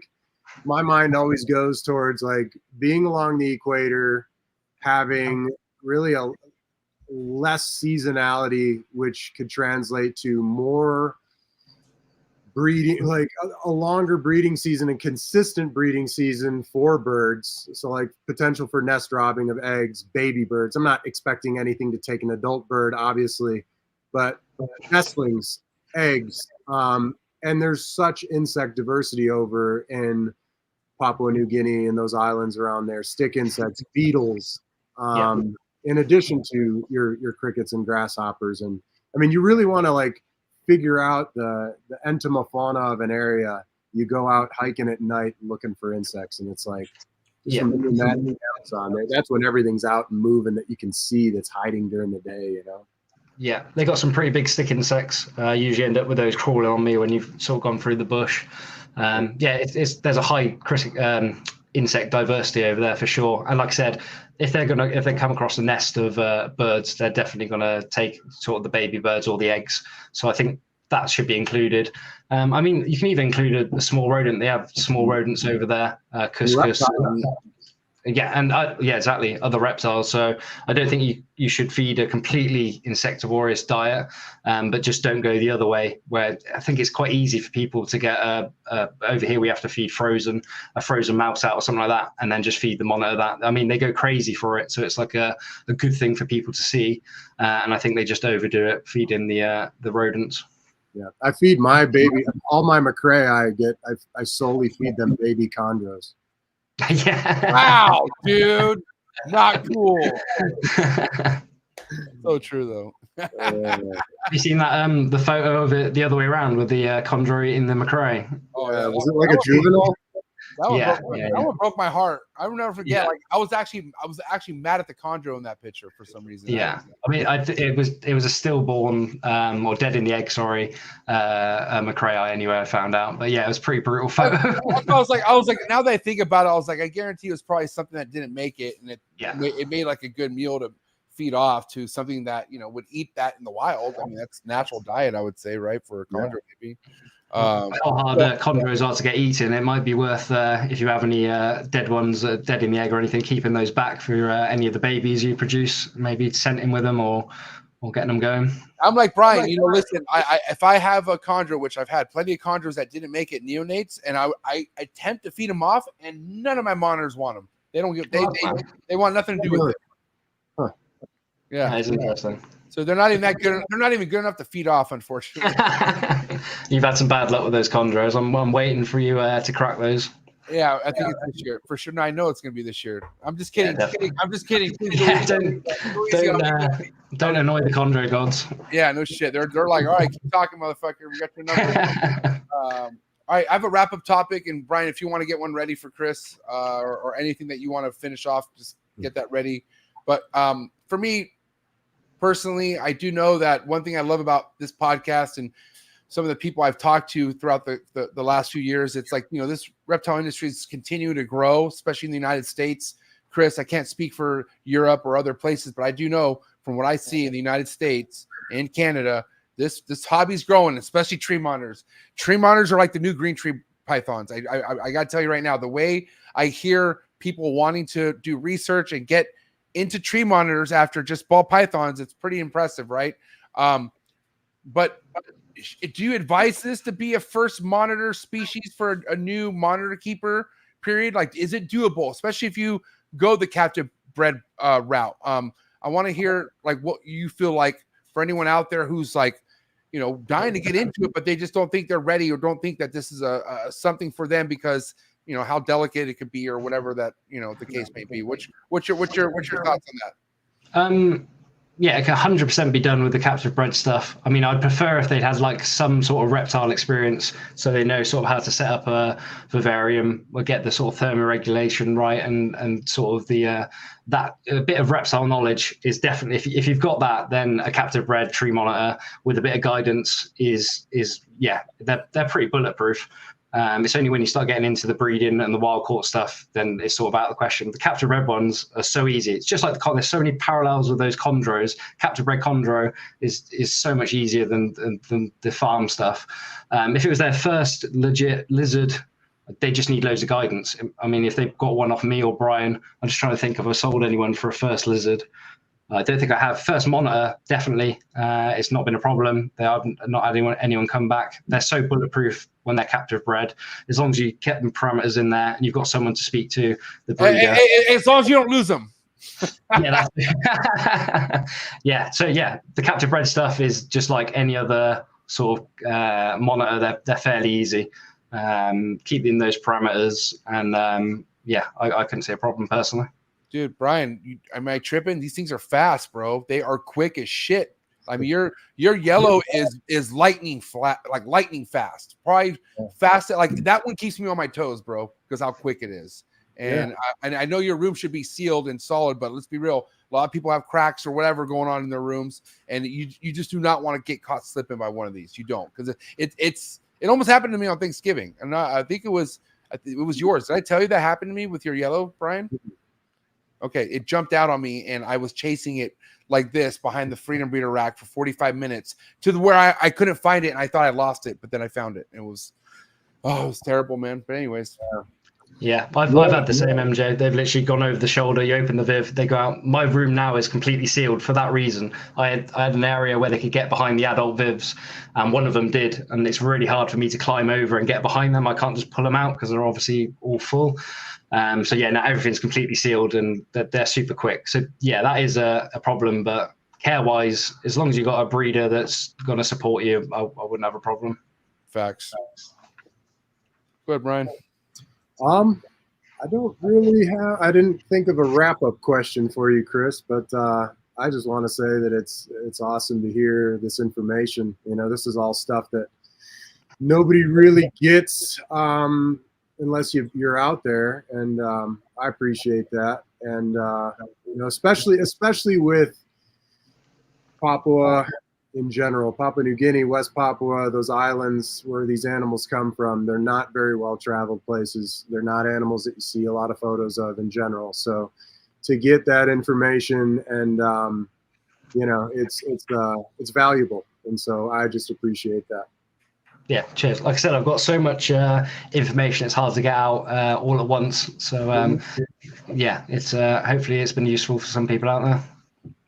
And I can already tell you, man, I have a good sense on when there's going to be multiple rounds of certain episodes, and this ain't going to be the only time we hear from you, Chris. I'll tell you that much. Because I can tell right now, like we barely scratched the surface of a lot of things that we could kind of dive deep on. You know what I mean? Like it's just awesome to get a taste from somebody who's actually seen it firsthand, like the real deal, like firsthand experience. You know what I mean? Because nothing against anyone doing it captively.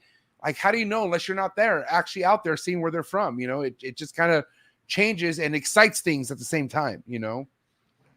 Yeah, 100%. Yeah, thanks for all the support from all the guys out there that have been messaging me. Like I said, just hope it's helpful. It took a lot of years of planning to get over there, and it's just really cool from now to be sort of sharing the information I've got from the few trips I've done so far. Do you think potentially in the future we could maybe discuss like something where we do like a group adventure or some shit? We all meet somewhere at an airport and we all fucking go to this place together. I mean, I got money on it. Let me know. Yeah, 100%. Like I said, it's good for the guys, especially for the McRae.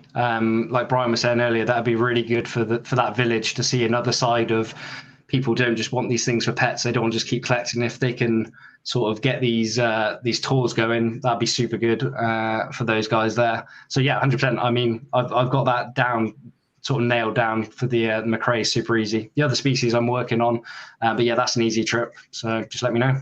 But the food's not the best, is what you're saying, right? The food's kind of. I struggle because I don't eat fish, and so if you don't eat fish, then it's rice and eggs.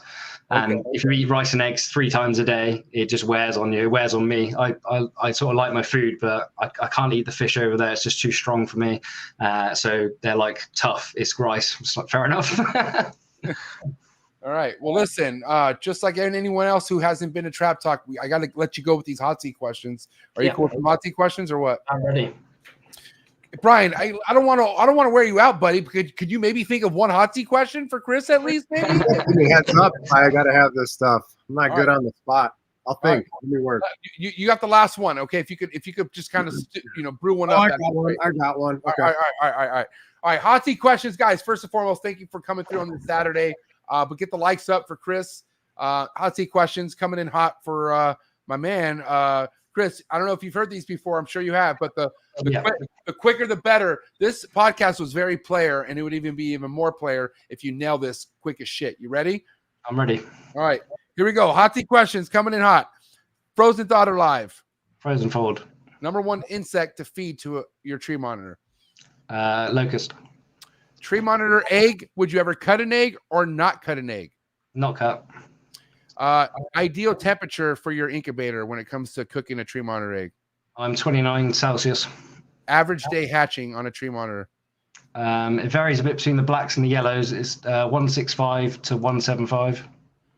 Around what day do you like to offer a meal to a baby tree monitor? Usually a week after hatching. If it was up to you, would you do yay imports or boo imports? Yay imports. That just needs to be done right.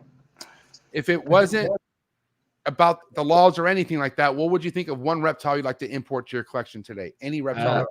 Varanus glebopalma from Australia. And just for the people who don't know what that is, like myself, can you please drop that? I'm sorry. It's a layman's term. It's a species of dwarf monitor. They're called the black-palmed rock monitor. I mean, you definitely go on Google and have a look at them.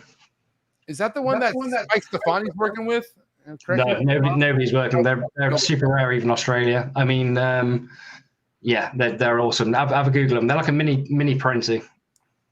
All right. Favorite snake species? Clastolepus, the Moluccan shrub python. All right. Yay Xanthic Moluccan or boo Xanthic Moluccan? If I have to choose, it's the natural ones, but they're both cool. But I've got the natural one. All right. Steak or fish? I'm assuming steak. Steak, yeah, that's an easy one. Favorite genre of music? Oh, hard trance techno. Wow, dude. All right. So I got one. Hold on. Armin van Buuren or Paul van Dyk? Armin van Buuren. Nice. Oh, I don't know if it is though. That's a tricky one, man. Legendary. I love them both. I've seen Armin van Buuren more than Paul van Dyk, so I'm going Armin van Buuren. Paul van Dyk was the very first rave. The headliner was Paul van Dyk, and that changed my life. I'll never forget. That all right. Favorite locality tree monitor? Well, favorite species? Yeah, would be favorite species. Yellow tree monitor. Yellow tree monitor. Awesome. All right. Little word association. Say the first thing to come to mind. You ready? Yep. Milk. Titties. I like this guy. All right. Stuck shed. Spray mist. Importation. Good if it's done properly. First time tree monitor breeder. You better have some patience. YouTube. Good. Instagram trolls. Boo, no good. I never really dealt with them. So one lizard species you would like to work with at some point. Bomi eye. For sure. I haven't got any of those yet. All right. Last one, and then it's Bryan's turn. You ready? Coolest reptile podcast in the world. Reptile. All right. Get him, Bryan. All right. Green tree monitor or black tree monitor? Black tree mono. Wow. I was gonna say green or yellow, but yellow is your favorite, so I couldn't use it. I was gonna say green or yellow. Yeah, yellows all day long. They're super underrated. I don't know why people are sleeping on them. I love them. Well, man, what a way to bring you to the Trap Roundtable for the first time. This was an amazing episode. I cannot wait. This will be out on all the major audio platforms within the next 24 hours. But what do you have to say to everyone who tapped in all around the world just to see this podcast and hear you talk, Chris? Yeah, thank you guys. It means a lot to me to get the messages and stuff that I've been getting. I'll continue to do the trips. And like I said, thank you very much.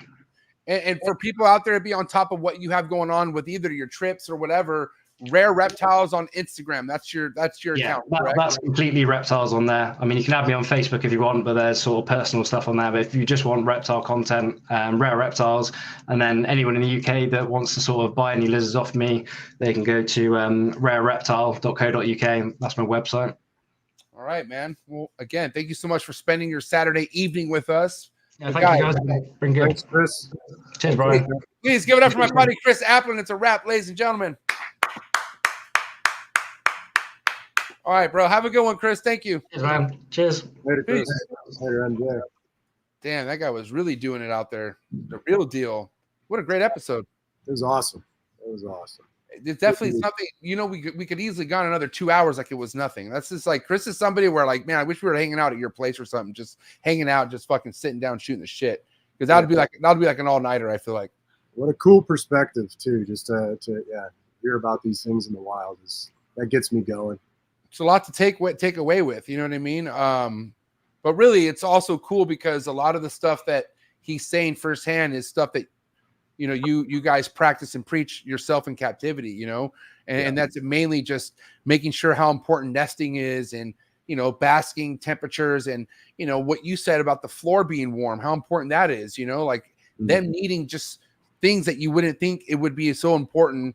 It really is, and I feel like having them comfortable with their temperatures is probably the biggest check mark. You know what I'm saying? And that goes with humidity. And for him to say how the average was 85, like I think I'm going to make sure. I think I've already seen gobies inside tree monitor enclosures, but I think I'm going to put a goby for sure inside my tree monitor enclosures just to make sure my average humidity is where it's at. Because I know spraying, I don't see a problem, but how do I know during those 8 hours of me not spraying while I'm asleep or something where it drops down to, And so just something to consider.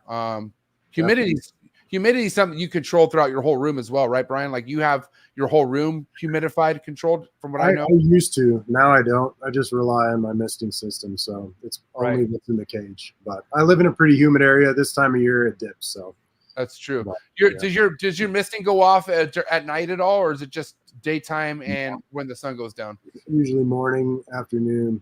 Mm-hmm. Okay.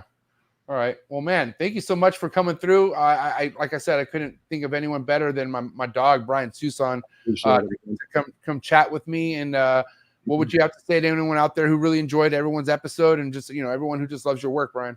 Yeah, I appreciate everybody. And what an awesome episode with Chris. So to get that perspective is rare. So that was great. Thanks for having me on. And you want to talk about rare? Very first trap talk with Bryan Suson in his greenhouse. How epic is that? That is tight. Cool. Yeah. I'm glad the internet works. Yeah, bro. I'm glad it didn't cut out because my internet has been so bad over the past month. Yeah. Didn't work all morning. I had zero internet, so lucky. No, you definitely pulled this off, and I appreciate it again. But please go enjoy the rest of your weekend. I appreciate you so much. Guys, give it up for my buddy, Bryan Suson. It's a wrap, ladies and gentlemen. Later. All right, later, brother. Thanks, man. Peace. Thank you, everyone out there who spent your Saturday with us. I had a great time. This was epic, but just best believe when I say round two worthy. We're going to get Chris back. All right. And if this was your first time watching Trap Talk Reptile podcast, and if you enjoyed it, get the likes up. Hit the like button for my buddy Chris from Rare Reptiles. Hit that subscribe button also. Hit that notification bell, select all, and you won't be missing any Trap Talks that I drop here. I drop 3 podcasts a week, just to remind you, Monday, Tuesday, and Thursday. All right. And if you're looking for exclusive content, if you like to get more out of what you see out of each episode, more behind the scenes, then look no further than going down to the description below. Click the very first link on top. join the Trap Talk Patreon family. As soon as you join the Patreon family, you get a link to the Discord. Taps you in with just shy of 200 trappers. And then also you can get connected to the IG group chat, which is popping. Just a good way to network yourself and get connected to the right people, all right? So thank you for all the love and support. Appreciate all you guys, all my fellow tree monitor lovers out there. It's for you guys tonight, all right? So appreciate it. I'll catch you guys here Monday for new breeder on the block. My buddy Shane's going to be going down. But thank you so much, Chris Applin from Rare Reptiles, episode 37 in the books. Have a good night, day, evening, wherever you're at. Have a good one.